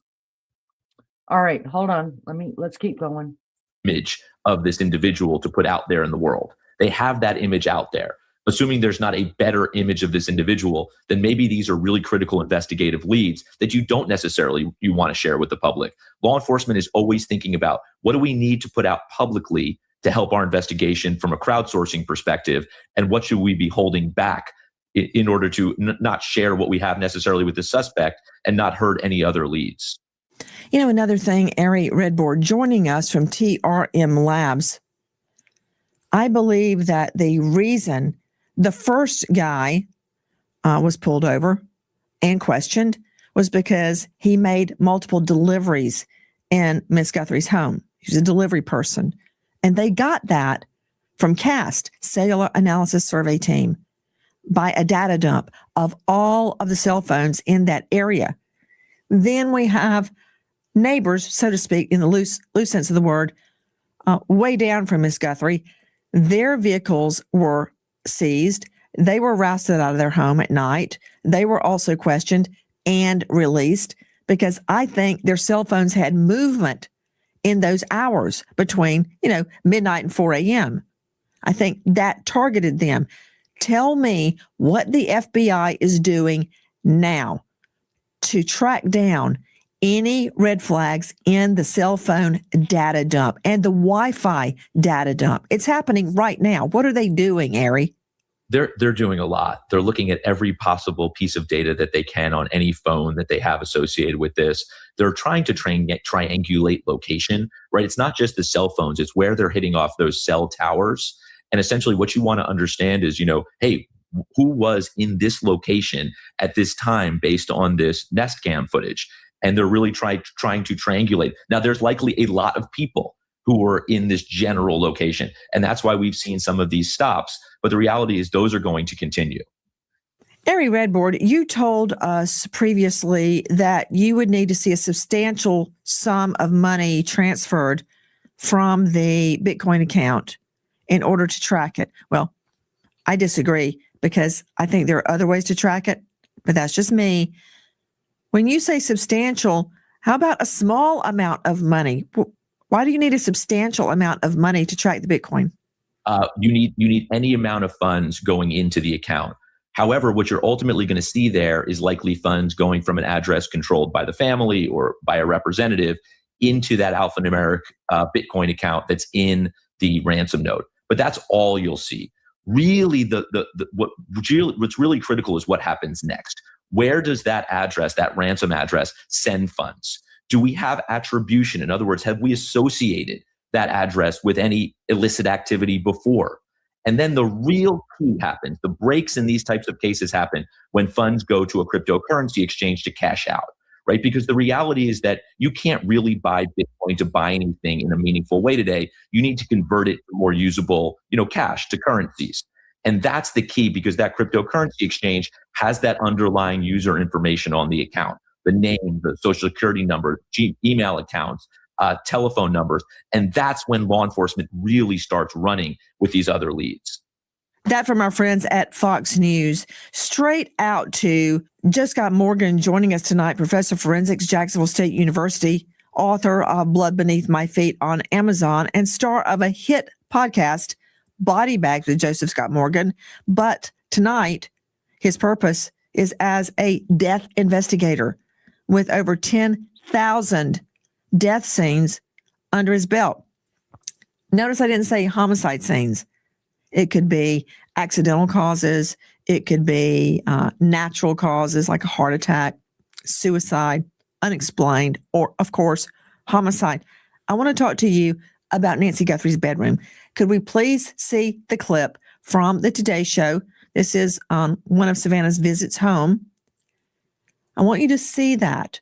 Apparently, nothing was disturbed in the bedroom, nothing turned over, nothing out of place. But interesting, I see a hardwood floor and a rug, as well as a comforter, which opens up countless possibilities for DNA evidence and more. This is from our friends at Today on YouTube. What about it, Joe Scott? Yeah, absolutely. These are smooth, non-porous surfaces, excluding the rug. If you're looking at that floor, it could either be poured concrete or it could be hardwood in there. And yeah, when we've talked about electrostatic lifts previously, in this particular area, if you could have gone in there and secured the scene to begin with, you could have done these lifts. And what I mean by securing the scene is the first thing that you do, Nancy, is when you see externally, and any investigator worth their salt knows this, you see blood or what appears to be blood deposition outside of the house. Guess what? In that moment, the entire scene is locked down. It is held. It is treated as a homicide. And let me tell you one more thing that just came to mind relative to this case. When we see this guy stomping around outside and he's visible on that Nest Cam, Nancy, you know what I found? A major clue that has just arisen. That area outside on that front area, as you access the front door, Nancy, that's already broken down into grids for us. If they had locked down that scene, if they had secured that scene from Jump Street, they could have held that area. Do you see how this area is broken down into very specific grids? You can actually see where he places his feet. If they had locked it down until they had this videography, that means nobody has access to this place. We watch where we put our feet. They could go back and do electrostatic lifts right there, and they could have maybe, just maybe, raised a shoe print out of that. But of course, that's all gone, because if they had held it for that moment in time, they could have done electrostatic lifts just within those grids and maybe have hit a jackpot. Joe Scott, everywhere I go, I'm asked about Nancy Guthrie and the case. A common question is the blood on the front porch. Mm-hmm. What if Mrs. Guthrie was taking an anticoagulant? You know, there's so many of them. Eliquis, for one. That's one my dad was on. I don't think that would make a difference in the blood deposition, or am I wrong? By the way, guys, this is from Fox News. Go ahead, Joe Scott. Yeah. Hey, listen, Nancy, that's why our viewers are so bright, right? Because they think about all of these things, just like you. They kind of follow your lead here. Yeah, blood thinners is something we've talked about in forensics for some time relative to blood deposition. There was a major study that was done on warfarin, which is also known as Coumadin. People are very familiar with it. It's a real old drug. Guess what? There's no appreciable changes in blood deposition relative to how it presents and whether somebody is actually on a blood thinner. Okay. Now, back to the blood thinner itself, and we can talk about Mrs. Guthrie's health, is that is essential. That's essential for her to have, all right, in order to thrive.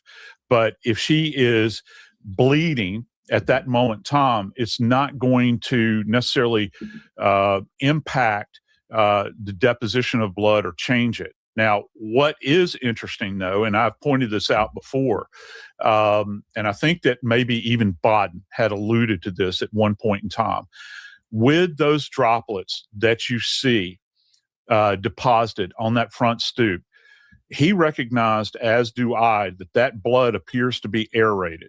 And the only way you get that is that if it's coming from the nasopharynx area. What does that mean? Well, it means the nose and the mouth. So that's going to have a significant difference in appearance, as opposed to, let's just say we get a cut on our arm or on the back of our hand.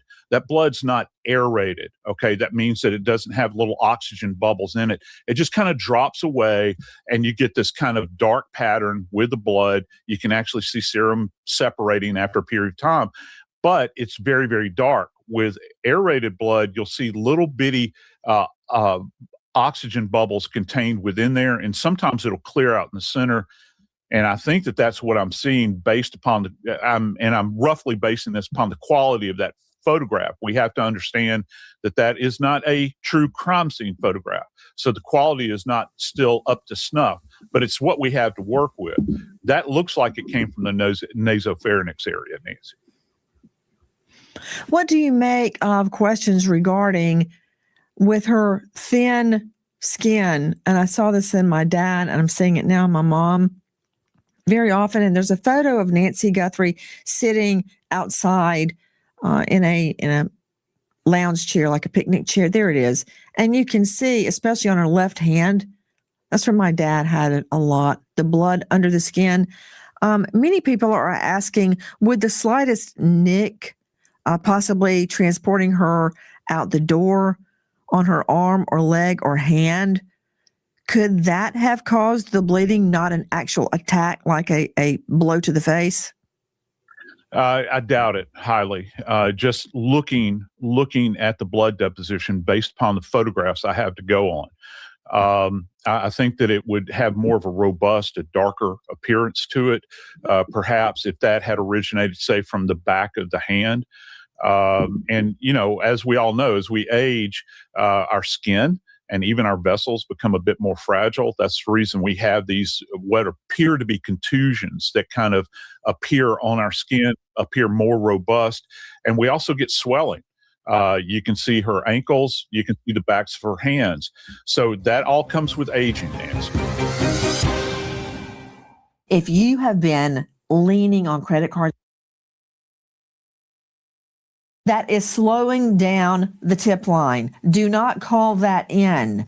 For instance, here's one. I pray it wasn't called in. Listen. Sunshine calls for something special. Introducing Riley and crew's latest. Okay, I don't think Nancy Guthrie was kidnapped. The last people to see her alive were her daughter and her son-in-law. Tommaso, the son-in-law, supposedly dropped her off at her home. But what if that didn't really happen?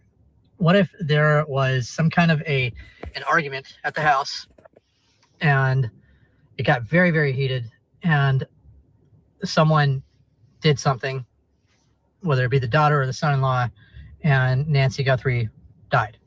They hatched this scheme to call this to make it look like a kidnapping. Okay.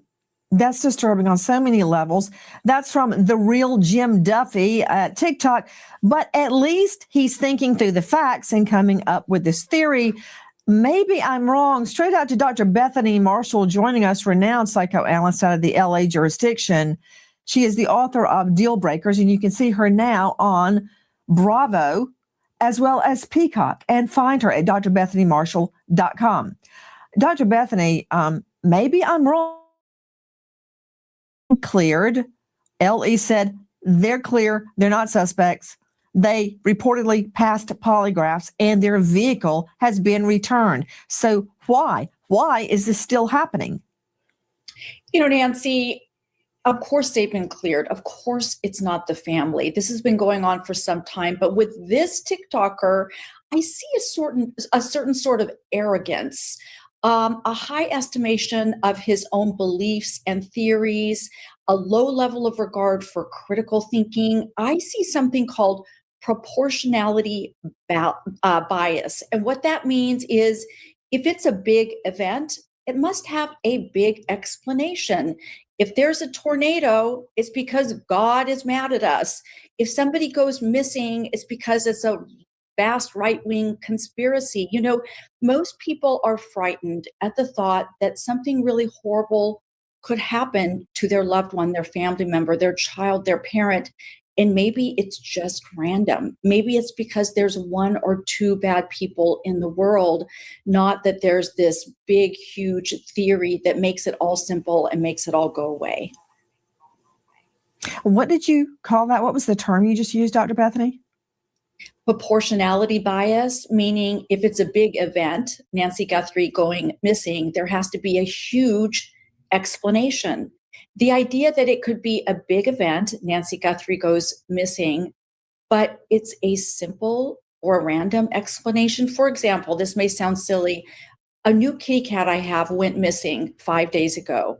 I decided that she'd gotten out a window, that coyotes had eaten her, that I was a bad person. I fell into a depression. Then friends and I found that she had just crawled into a little drawer. So my mind, in order to secure myself in that situation, came up with this huge, huge theory that made me feel like, I don't know, somehow in a strange way safer, that things don't happen randomly, other than my little fluff ball just climbed into a drawer and couldn't get out. It was a really simple explanation. I think that's what we're going to find at the end of the day. It's a pretty simple explanation driven by normal human motivations like attachment and greed, and somebody who is targeting Nancy in a way that's fairly predictable, and we see at all levels of society. Wow. The way you explained that was very helpful. Also joining me, in addition to Dr. Bethany Marshall, is Brian Fitzgibbons, Director of Operations, USPA Nationwide Security. He leads a team of investigators around the world finding and extracting missing people. He is a former Marine and an Iraqi war vet. What about this? I get everything Bethany just said, but what about cold hard evidence disproving this conspiracy theory? One, according to reports from law enforcement, Nancy Guthrie's pacemaker spiked and disconnected around 2 a.m., which means she did return home from dinner the night before and was in her home and her pacemaker was working. And then there is the porch guy video. That happened. Google does not have a dog in this fight. They did not make that up. He was there around 2 a.m. the night of the kidnap. Can't fight with that. Yeah, this theory blows past a number of things that we know to be facts in this case. And beyond the facts that you just mentioned, I think we're all aware, and anybody who follows your show is well aware, that family members are under the highest level of scrutiny from law enforcement when any missing person case. Okay, so with all the resources of the FBI, all the resources of Pima County, and we have statements from Sheriff Nanos, from law enforcement, direct from the source, that they have been cleared in this case. I think it's time that narrative can be put to bed once and for all. I hope, Fitzgibbons, that you and Dr. Bethany are sitting down. You may have to lay down for this. You mentioned the family. Well, Christy at 125-12382 says, I still believe members of the family has something to do with this lady's disappearance. That's why no suspect apprehended. The culprit is right under their noses. And she extrapolates right here. Check it out. There's something about those eyes. I see nothing about those eyes that are even remotely similar. So let me throw this to Fitzgibbons and Dr. Bethany. Have you heard the old story about the 5 blind guys asked to describe what is before them? And they feel and feel and feel, and they all describe something vastly different. Why? One is rubbing the elephant's ears. One, his trunk. One, his hoof. One, his tummy. And one, his tail. In other words, they are extrapolating based on the little information they have. So I am not faulting the real Jim Duffy or Christy Kerr. They're going on the little bit of information they've got. They don't have the whole picture. Neither do we. But you know what? I got to give them this much. They're trying. They're trying to solve the mystery. Okay, that said, they're totally wrong, but they're trying. Let's listen to this one. The feds are sneaky, according to the Broken Place TikTok. Listen. Anybody else keeping up with the Nancy Guthrie? That video that came out of that door cam, it looks staged, y'all. But the feds are real sneaky. And I have a feeling, I don't know what they're after or what they're doing, but again, extrapolating. The 5 blind guys in the elephant. Dr. Bethany, she's seen the porch guy and she mistrusts the federal government. I mean, who doesn't? Really? That goes way, way, way back. So she's taking those 2 true facts and turning it into, what was that? The FBI director, was that Kash Patel out there on Nancy Guthrie's front porch with a balaclava on? I mean, that you have to follow it through to its logical conclusion. What is she trying to say? That the feds fake this whole thing? Well, I think what you see here is massive distrust for political institutions, which I think we all share, especially right now. So there's that. And with the 5 blind guys, they're extrapolating from what they see right in front of them. What if these conspiracy theorists are extrapolating from their own history? For instance, the one who thinks it's the government, maybe she's going through a tax audit. The one who thinks that the family members did it, maybe she had a toxic relationship with the family member. Maybe she had a fight the night before where she screamed at her spouse, "I wish you were dead." So somehow these personal experiences then creep their way into the conspiracies. And I think furthermore, Nancy, all of these TikTokers, I want you to look at their faces when we hear what they're saying. They are so certain that what they're thinking or saying is true, which suggests to me a need to create order in their world, certainty, certitude, that whatever they're thinking is true and correct, which leads, as you know, Nancy, to too heavy a reliance on intuition, bordering on I'm psychic and I know better than everybody else because I have some inner little voice that's prompting me forward, but pay no attention to the truth because I mistrust that. Okay, another one that you and Fitzgibbons may have to lay down for before you hear it, but I warned you. Listen. So Nancy Guthrie, do you have any message to Savannah or to your family?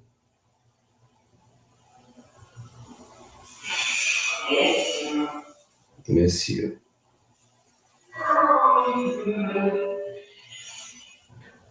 And I pray that there's a resolution to this, hopefully one with a happy ending. I don't know that that is going to be the case at this point, but at least closure for your family, okay?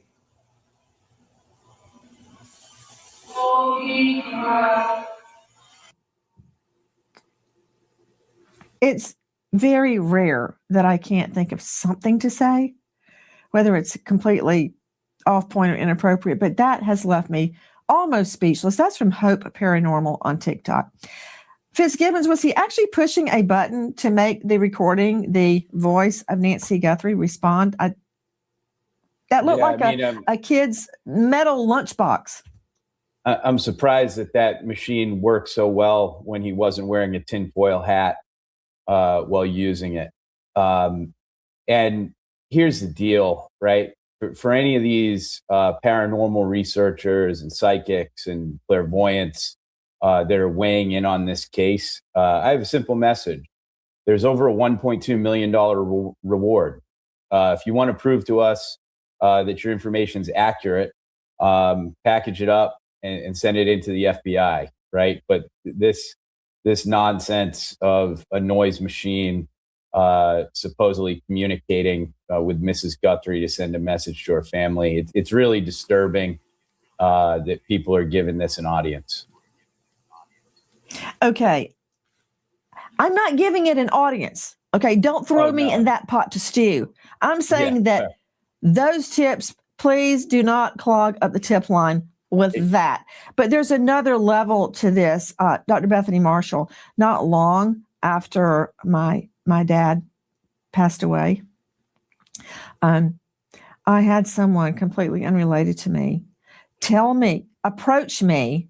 I believe I was at HLN, CNN at the time, approach me and tell me my father had communicated with them and wanted to give me a business decision, a business advice. I'm like, I was polite. I listened and then walked away.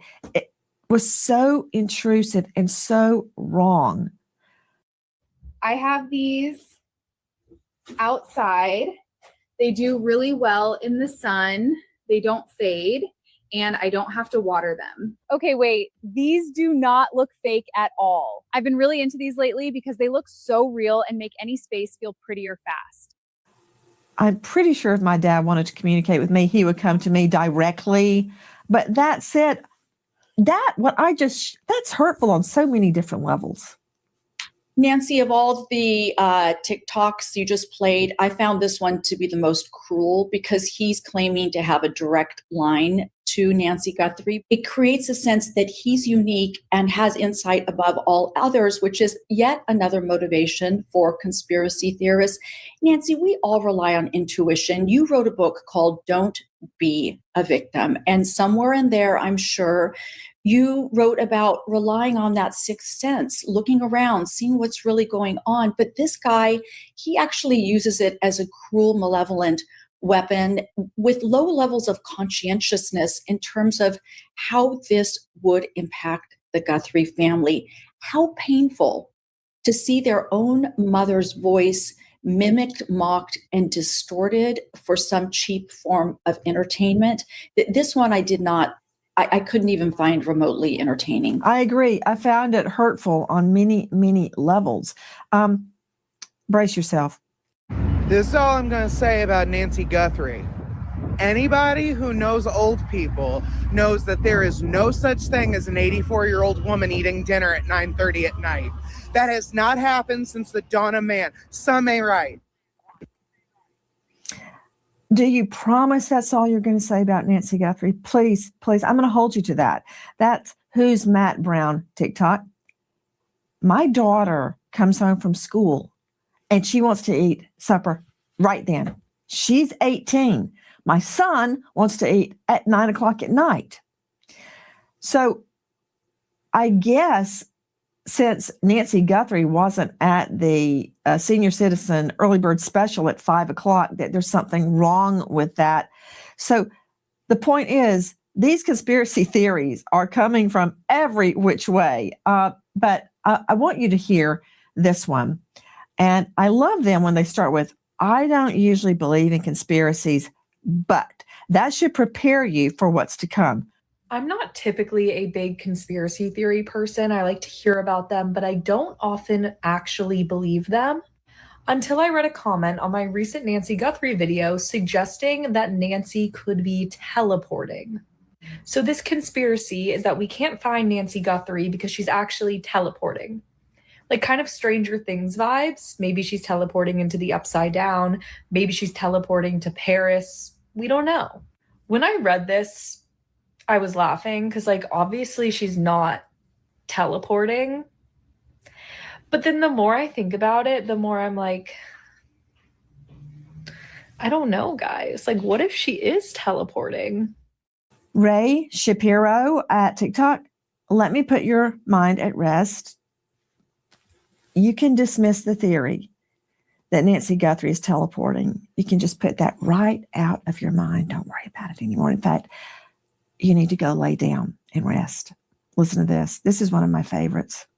Here's my Nancy Guthrie conspiracy theory. So I heard earlier today that the Pima County Sheriff's Office was involved with a reality TV crew. It was a show about Pima County. I think that the reality TV people are involved in one of two ways. They got down there and realized that the Pima County Sheriff's Office is not interesting enough to make a reality TV show about.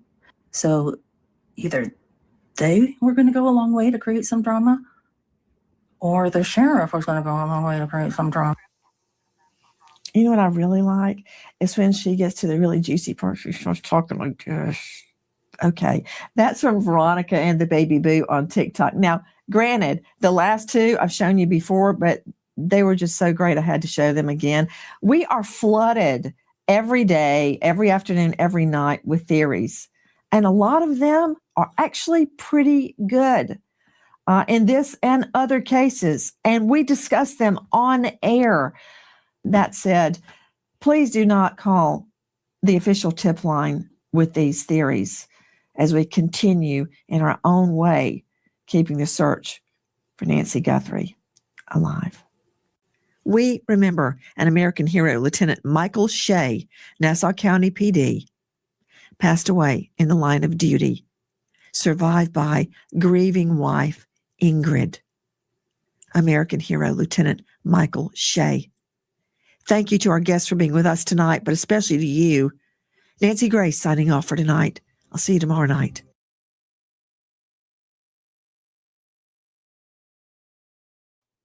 See you, friend. Listen, that's my boo thing, y'all.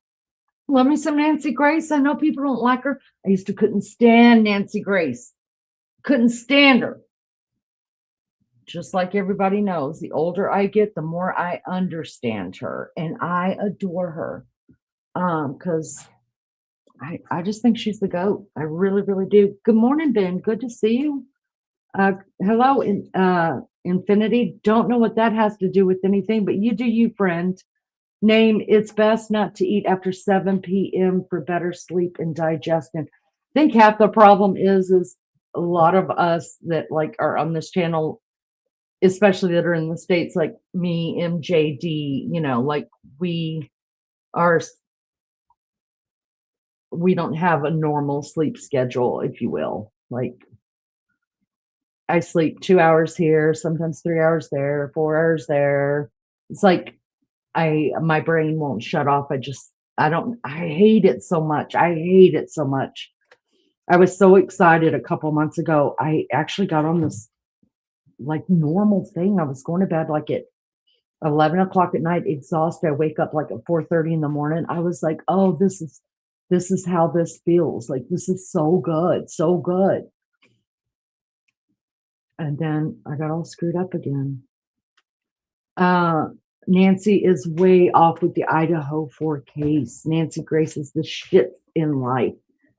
Darlene says, Leanie's lives have messed with my eating habits. I know, the last time, so I had an appointment this morning, and after my appointment, my beefcake actually had taken me to my appointment, and he was like, are you hungry? I said, I can eat. He's like, but I'm just letting you know, I won't be able to eat the rest of the day, so I'm not going to cook.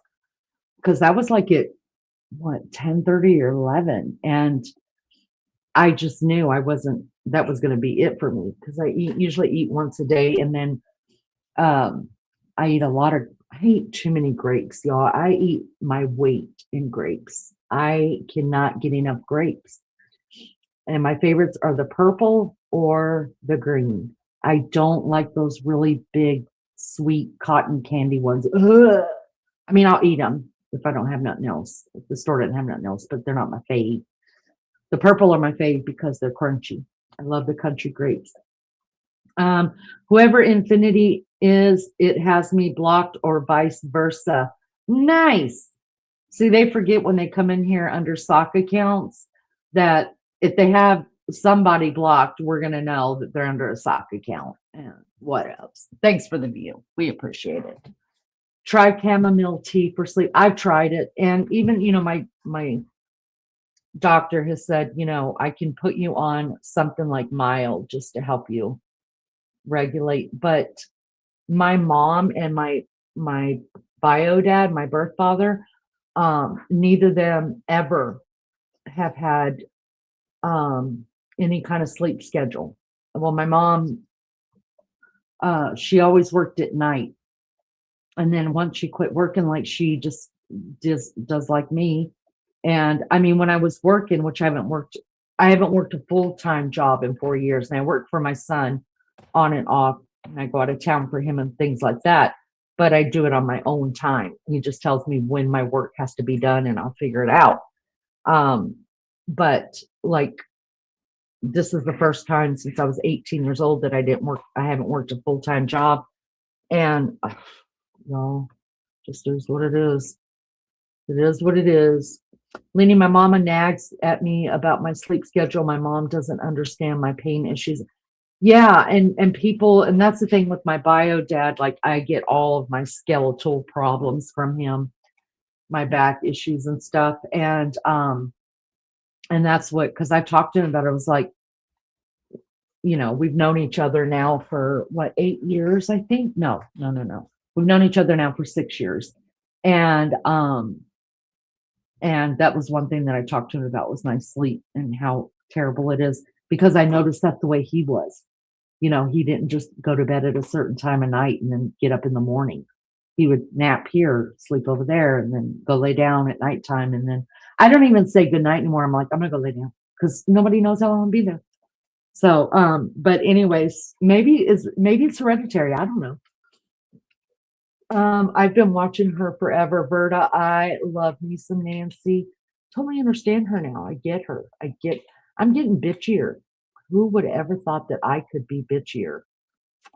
Yeah. Kaz, good to see you. Thank you for coming in. You know what the opinions of the women Nancy Grace had on, because people hold up the opinions, please, because of judgment for even having a thought. Wait a minute, hold on, let me reread that, Tracy. Hold on, give me a minute. Don't know the opinions of the woman Nancy Grace had on, because people to hold judgment for even having a thought. Well, not in this chat, honey. You're allowed to have any opinion you want to. I don't dig that. I don't like it. You don't ever have to agree with anything that I say or anybody else in chat says. We just have to be adult enough to respect the fact that everybody's welcome to their own opinion. That's all I ask. I love a good debate. I love a good debate as long as it can be done without getting shitty. Now, I won't say that I won't be the first person to get shitty, because I'm good about being shitty. But if it gets shitty, then I'll just be like, all right, we'll quit talking about it, after I've had my say, of course. There's a spider and I have to kill it. Dealing with no damn spiders in here, y'all. I'd rather deal with the snake any day than a spider, little fucker. Anyways, so you're welcome to have your opinion.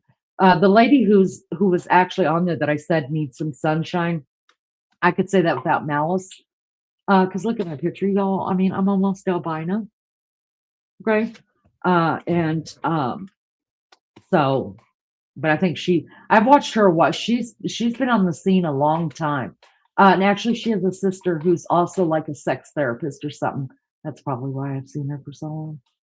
Anyways, but yeah, so there's that. I remember when my mama fed my dog grapes, I almost lost it. Grapes are poison to dogs.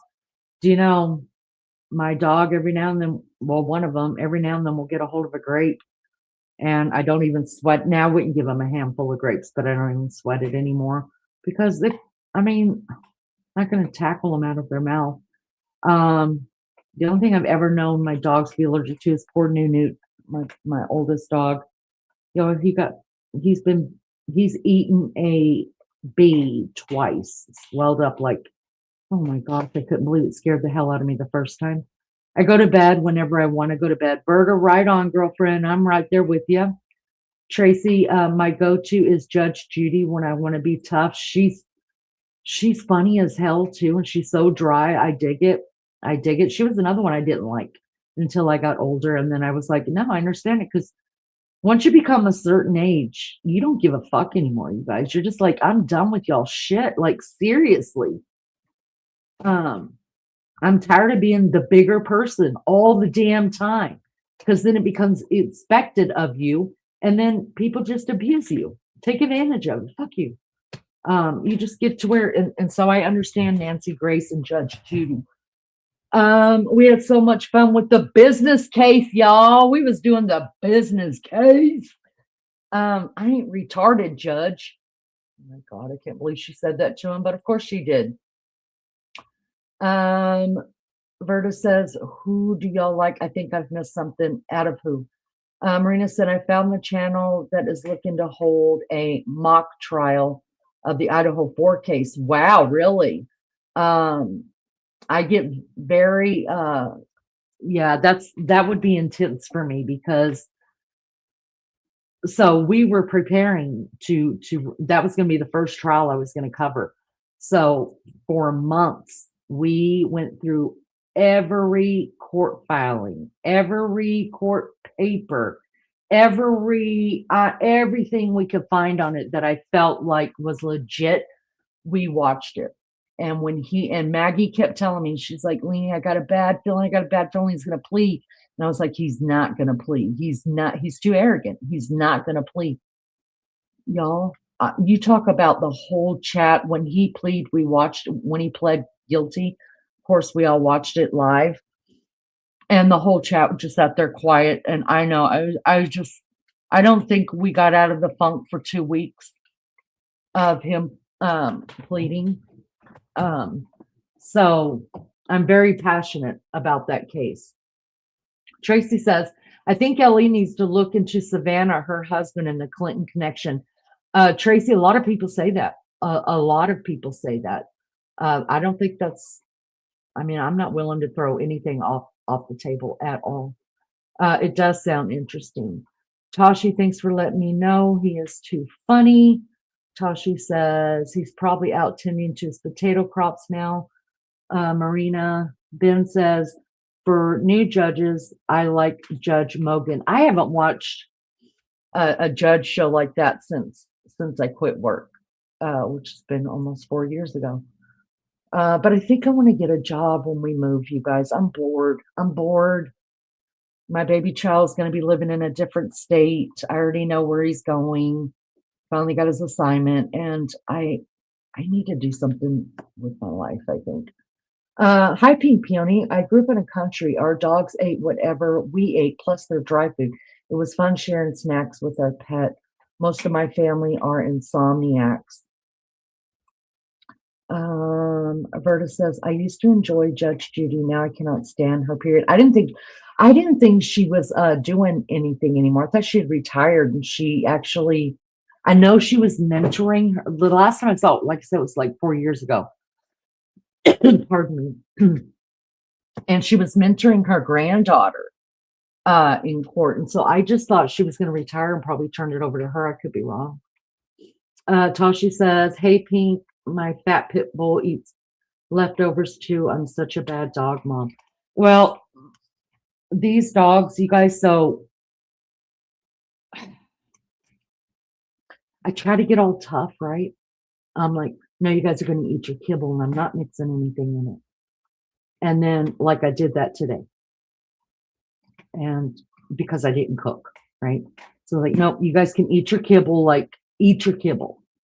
So I put it down. Y'all, they haven't touched it, and they all look at me like, you hate us. And so I'm trying to stand strong and stand my ground and, be like, no, you're just spoiled brats, But y'all come tomorrow when I cook. Don't think I'm not going to be mixing up all of their food, all of my food into their food to make them some nice little dinners. And that's what listen, my dogs are spoiled. They are. Marina says, hey, Leanie, dogs can take a Benadryl if your dog has a bee allergy. Yeah, I didn't know that the first time. The first time I was at work and got a call from my baby child. Lucky he happened to be home, ran next door and got Mrs. Kravitz. If you know, you know. And they were sending me pictures, and Newt was little. He was just a baby. And I was like, meet me at the emergency room with them. And I knew it was an allergy, you can tell. And they took him in and gave him a shot. And then they just told me, the minute give him Benadryl. And then if he starts having trouble breathing, bring him back and we'll give him a shot. So, and then I'm not kidding you, like a month later, he ate another bee. After that, he didn't eat no more bees. But my oldest golden, Cheyenne, he passed away 2 years ago. She used to have allergies bad, and I kept her on Benadryl. Pink says, a lot of insomniacs males in my family work night jobs because it works for them. That's right. That's right. Panic over, ladies. I'm back. Oh, thank God, Alex. I mean, we were all just fretting. Where's Alex? Everybody. Oh, Alex, thank God you're back. Pink Peony says, we're traditional Mexican food and they love it. It's fine. Marina said, I had a better eating schedule before my baby girl passed. That changes you. It changes everything about you. And I'm aware of that. And that's why people just need to be more nice to people about, there's just so much judgment, and we don't know what anybody's going through. And I try to think of that always until I get pissed off. And then I'm like, fuck you. You weren't worried about being non-judgmental to me. Y'all could be an evil bitch. I'm not kidding you. I'm not kidding. I'm not trying to hide it from anybody. I'm just trying to do better. Berta says dogs will eat what we eat on account. They are babies. That's right. Tracy says, sorry for your loss. Little girl, whenever she goes into heat, my little girl here, I have to literally hand feed her And the last time she went into heat, there was probably like a whole week. The only thing she would eat was frozen vegetables. And she was drinking water that time. The time before that, oh, it was terrible. At least, oh, it was terrible. She wasn't even drinking water. I was scared to death. So I've learned a lot. Judge Judy is 83. Don't think she's working anymore. Miss Barbara Smith, my Barbara's in the house, y'all. Listen, look right here what I brought up while I was listening to old Nancy Grace, you guys, because I'm always saying it. Somebody's always watching. And if they aren't watching, they're listening. So, of course, I went on I went out and I had to Google it. And all I typed in, does a smart speaker record everything you say if it's plugged in? Now, I don't agree with this, but we're going to listen. It says, no, smart speakers do not record and send everything. Now, everything is in italics. So, they're saying everything you say to the cloud. But they do constantly listen for a wake word like Alexa or Hey Google. That's bullshit because I don't ever call it out. I walk outside and it hears my feet and I see that green light go off and start spinning. I'm like, hey, bitch, what up? I mean, y'all. They only record and upload audio after hearing its trigger. Although false positives occur where they misinterpret background chatter according to 1 and 6. And those are just things you can click on to go read some more. If you guys hear that is little girl, she wants attention from Newt because she's sitting there holding a toy and Newt's laying over there not paying attention to her and she wants to play. So that's the growling in here. That means little girl needs attention. How they work. Local listening. When plugged in, the speaker uses a low power-up chip to scan audio for the wake-up word locally. Recording activation. Once the trigger word is detected, the device starts recording and sends the audio to company servers to fulfill your request. Data usage. Companies like Amazon may store these recordings to improve speech recognition. In other words, that's how AI is learning. Oh, y'all, if you hear my voice on an AI or something like that, please let me know. I'm not going to assume or anything. I'm just going to be all happy. Somebody's using my voice. So companies like Amazon may store these recordings to improve speech recognition, which some users found problematic. Here's some privacy consideration. False triggers. They sometimes trigger unexpectedly and record conversations. No shit. That's why when we're sitting here having a talk about, oh, I don't know, the best tampon to wear. And then you go to Facebook and all of a sudden it's, I know you guys are hating me for this, but you go to Facebook and all of a sudden you're getting all these ads about Tampax. They're listening, lying asses. Voice history. You can view, listen to, and delete your recording voice history in app setting for Amazon Alexa, Google Assistant, or Apple Siri. Physically mute. Most speakers have a physical mute button that cuts power to the microphone for privacy. No.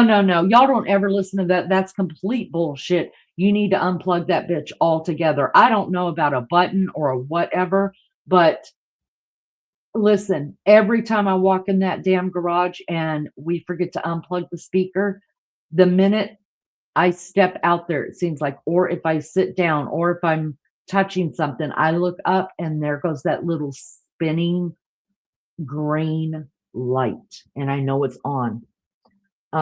So I think a lot of that's bullshit. Listen, we know what's been put on the internet is what they want people. The internet is made up of nothing but opinions, and then you get to figure out what part of which opinion you're going to believe. I'm still enjoying her reruns, Tracy says. Marina says, thanks. I made her pumpkin mix with her food for her digestive health. I lost my cocker Pekingese because I didn't have her fixed due to uterus tumors. Uterus tumors. I had to put her down. She even had one litter. That's sad. I'm so sorry about that. Marina wants to know, is that Alex that likes KFC? Loves it. Alex loves him some KFC. Anything in a bucket. Alex is your man. Anything in a bucket. Anything. He's interested. He wants to know. Verta says, my favorite psychic was Sally Brown. Was that lady that they proved to be? Who was that lady with the blonde hair, like down to her shoulders? And Sylvia Brown. They proved her to be a liar. Half of what she said never came true, or never was. It couldn't be proven. Marina says, shit, no more tampons, just panty liner for my bladder. Sharon says, what about smart watches? Could the info be used? I was thinking about that too, Sharon. I need to look it up because well, any smart device. Let me look that up really quick. That's interesting. Hold on. Smartphones or smart watches.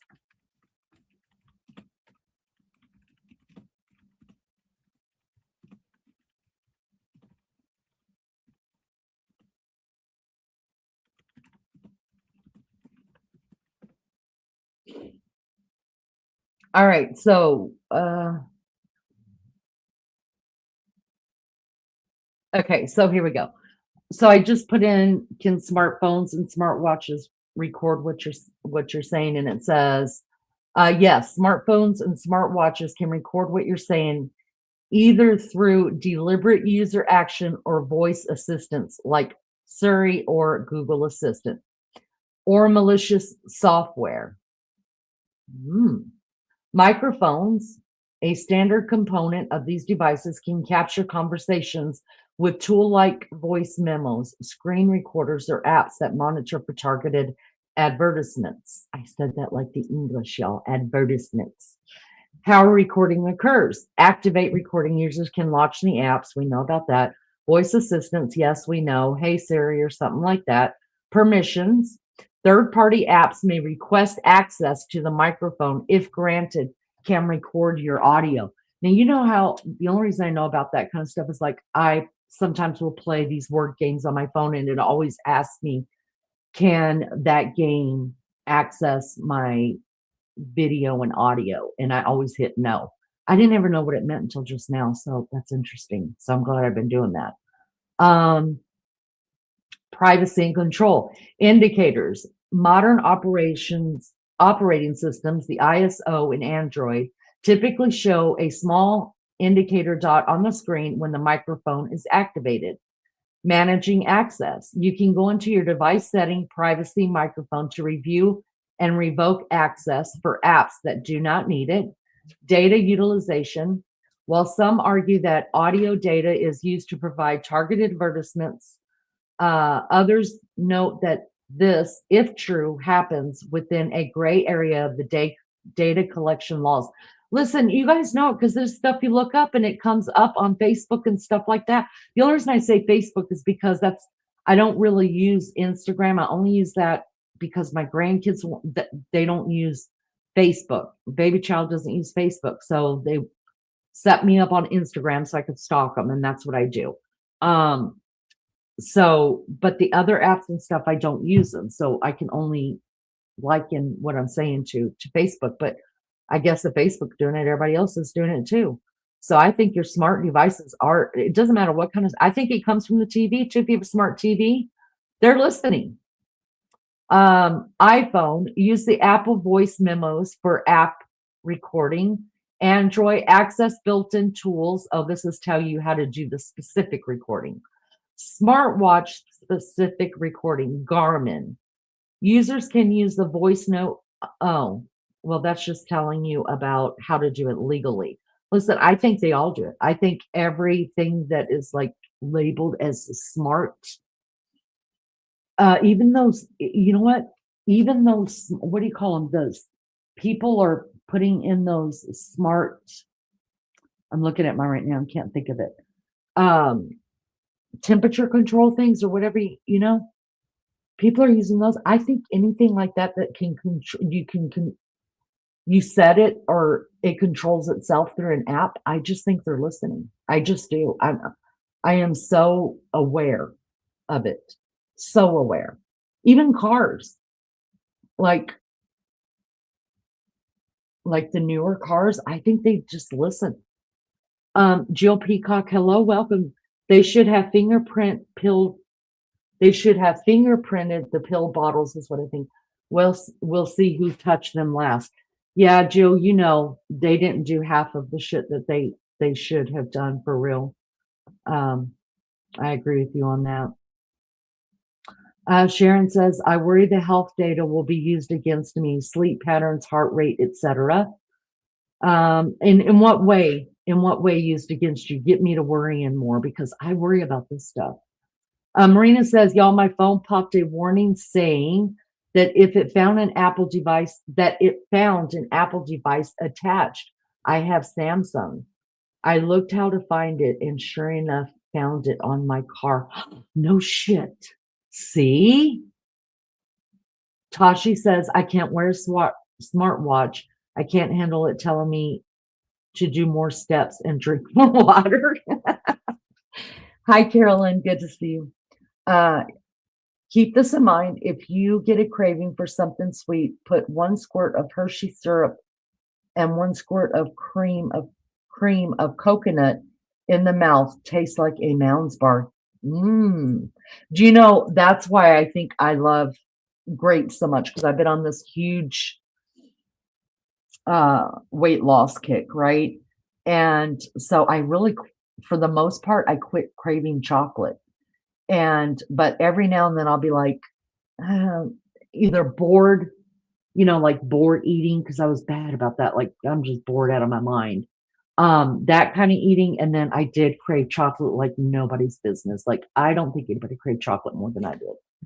And so anytime I start craving anything, which the chocolate thing is about gone, it's only every great now and then.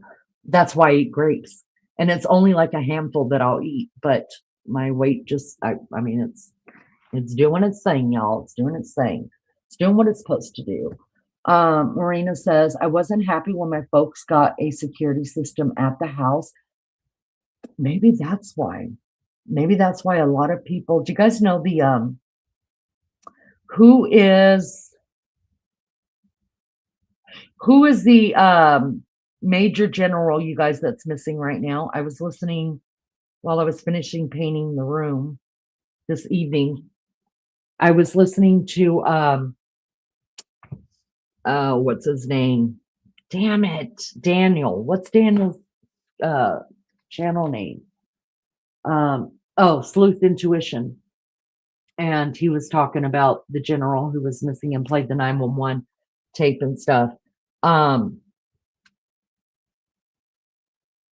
I forget where I was going with that, but hold on. What was I saying? What was I thinking about that?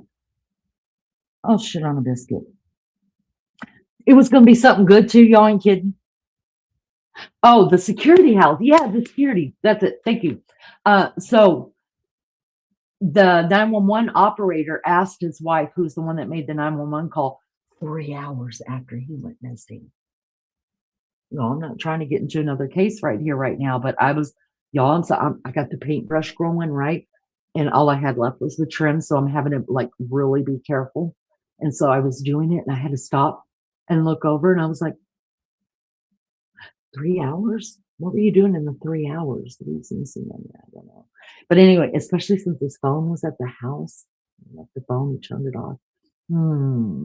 But anyways, the 911 operator asked her if they had any security on the house. And she got all quiet it was just like a second, but you could still tell it was paused. And she said, no. And I thought, why the hell aren't all these rich fucking people got some security on their house? But maybe they know something we don't know. Berta says, I really want to believe all things on the Guthrie case. I want to believe all things on the Guthrie case, but I do not on account that too much is contradicting itself, and they are still short true morals of the situation.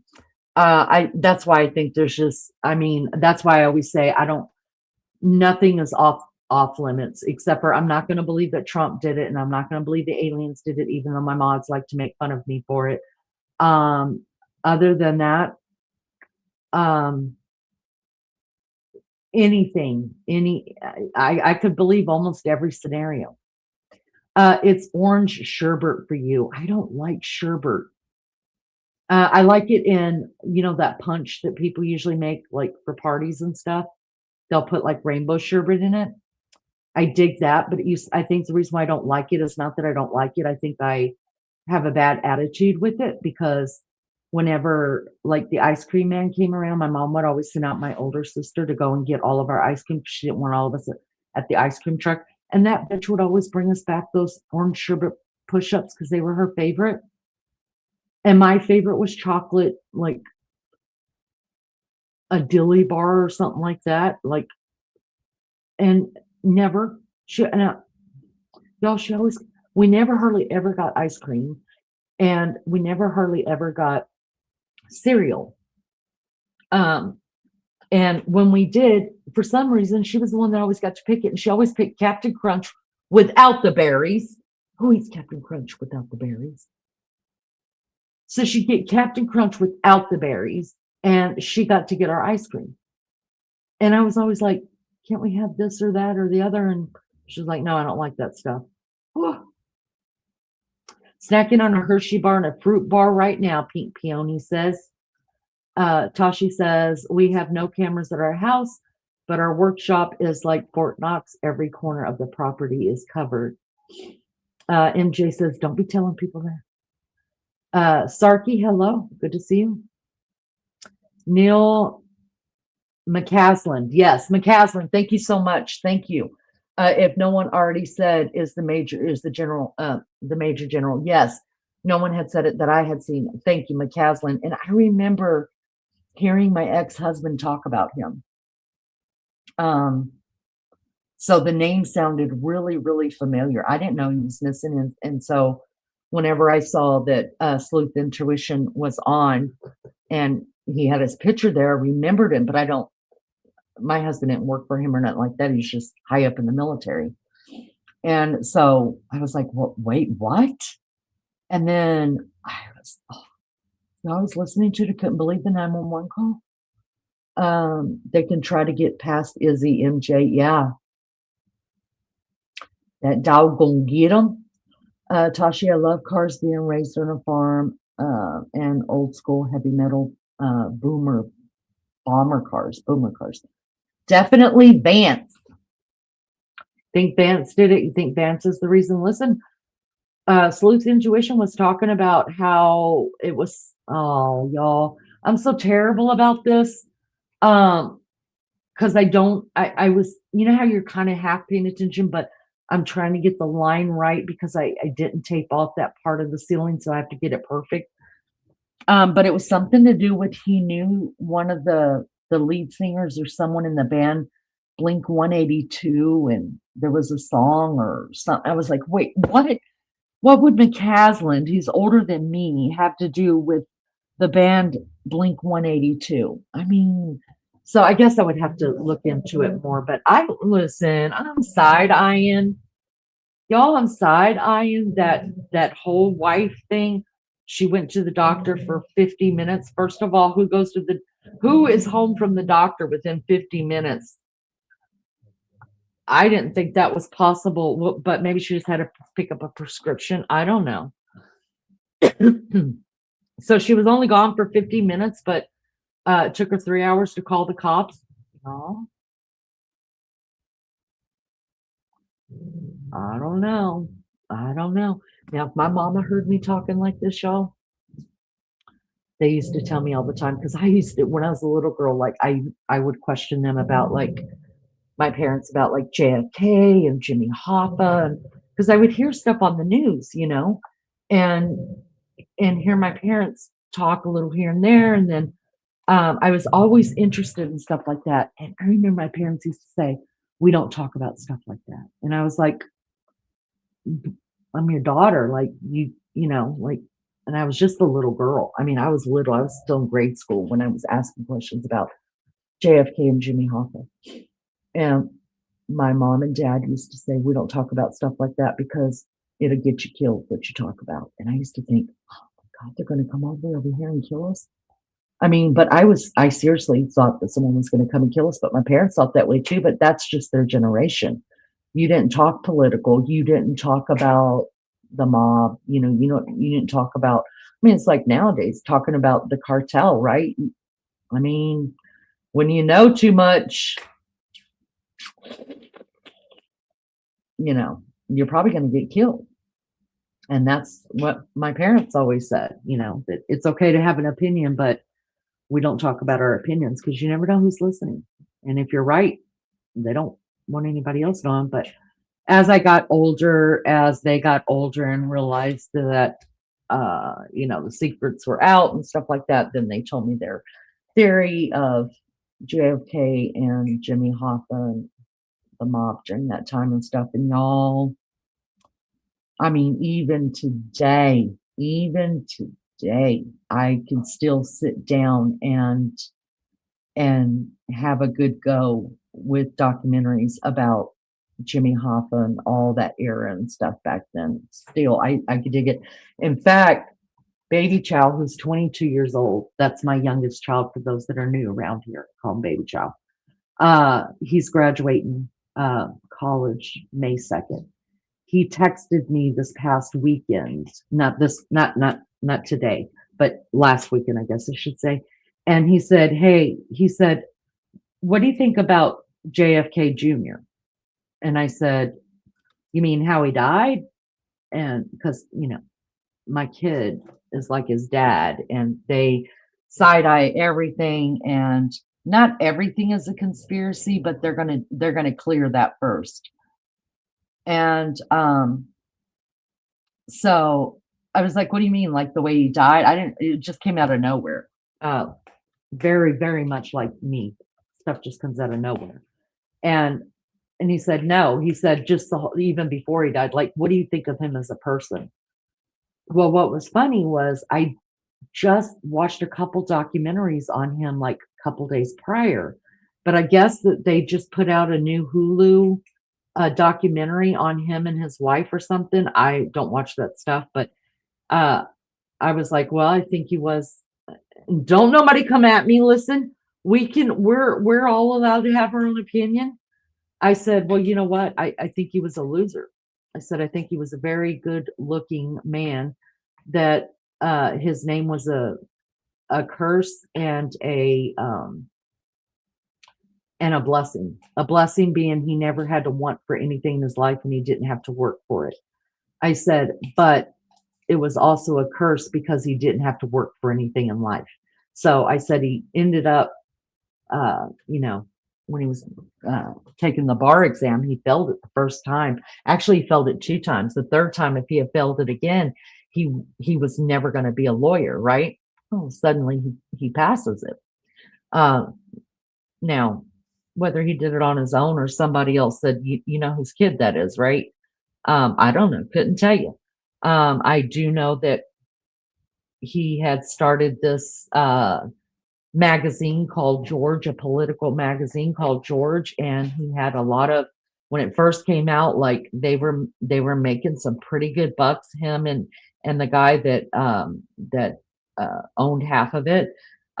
They were making some pretty good bucks off of it through advertisement and stuff like that were just filling up the magazine with their advertisement, paying big bucks to advertise in the magazine. And by the time JFK Jr. passed away, the magazine was already losing money because it was shit. And I said, the best thing he could have ever, if he ever wanted to do something, was that they wanted him to run for president because they wanted a Kennedy in office. And I said, they would have got him there. I said, but he would have never spoke for himself. I said, because I don't think he was smart in that way. He just had the name. And I said, but he was a very given person. He would give money away to people on the street. He was very people oriented. He loved people around him and loved just the common man because, hi, matchmaker, good to see you. Hi, Chris. And I think that he loved them because he was very much that type of person. You know, he knew that what he had in life was handed to him, and possibly even a bar exam. So that's my opinion on that. And then I was like, why? And he said, and that's when he told me that they were watching the new Hulu documentary on it, and he wanted to see if my theory of him was anything like that. Well, he never got back to me, so I don't know. Old school band. Did y'all hear that White Lions leader, Jenny Lane, may have been raped by Paul Stanley, lead singer of Kiss, possibly the lead singer of Iron Maiden? No, I didn't hear the names, but I heard that I did hear some really tragic stuff about Janie Lane's life. Yeah. All right, guys, you know what? We have been on here for over 3 hours. I am tired. I think I have bitched half the time, prayed part of the time, and thrown some Nancy Guthrie things out there. And we got to hang out with the GOAT, Nancy Grace, and I got to hang out with all of you. So it's been a good 3 hours, besides take away about 45 minutes of me bitching. And I'm sorry about that, you guys, but I'm human. How about the Duggar case? Ain't that something nowadays? The case has me truly confused. It don't have me confused. Those people, Vertice, you done got me started. I was going to say goodnight, honey. I used to look up to them. I used to love the Duggars. Y'all, I was like a Duggar fan, right? Because you guys know, well, y'all, not everybody knows because some people are new around here, but I try to live my life in a picket fence. And YouTube and my husband and the men in my family have been slowly tearing away at my picket fence, and it makes me crazy. Okay. And I keep having to rebuild it, you know. And so I loved me some Duggars. I loved the whole thing, having family like that, like raising your kid. I raised my kids in my 3 oldest kids, in a very similar fashion. Very similar. And that's as far as I'll go with that. And the oldest Duggar, whenever that came out first, whenever he went to Washington and went and got a job working for the Christian Family or whatever to lobby before Congress and all this other stuff and all that, I thought it was great. I was like, yeah, that's good stuff. And then it came out that, all the bullshit that he did. Somehow wasn't surprised. I don't know why, but I wasn't surprised by it. And then when he got caught again with child essay on his work computer, I wasn't surprised again. And then I just felt very sorry for the women in that organization and in those families. It makes me very, very sad because I know what it's like to be controlled and be overly obsessed with. And did I say be controlled? And those women are. And then when this happened with the other son, where now he's in jail and his wife's in jail for neglecting her kids and shit like that, I'm just like, of course. And I'm going to tell you what, if I had married into that family, I would be running. Like I would automatically be like, I'm getting the hell out of this family.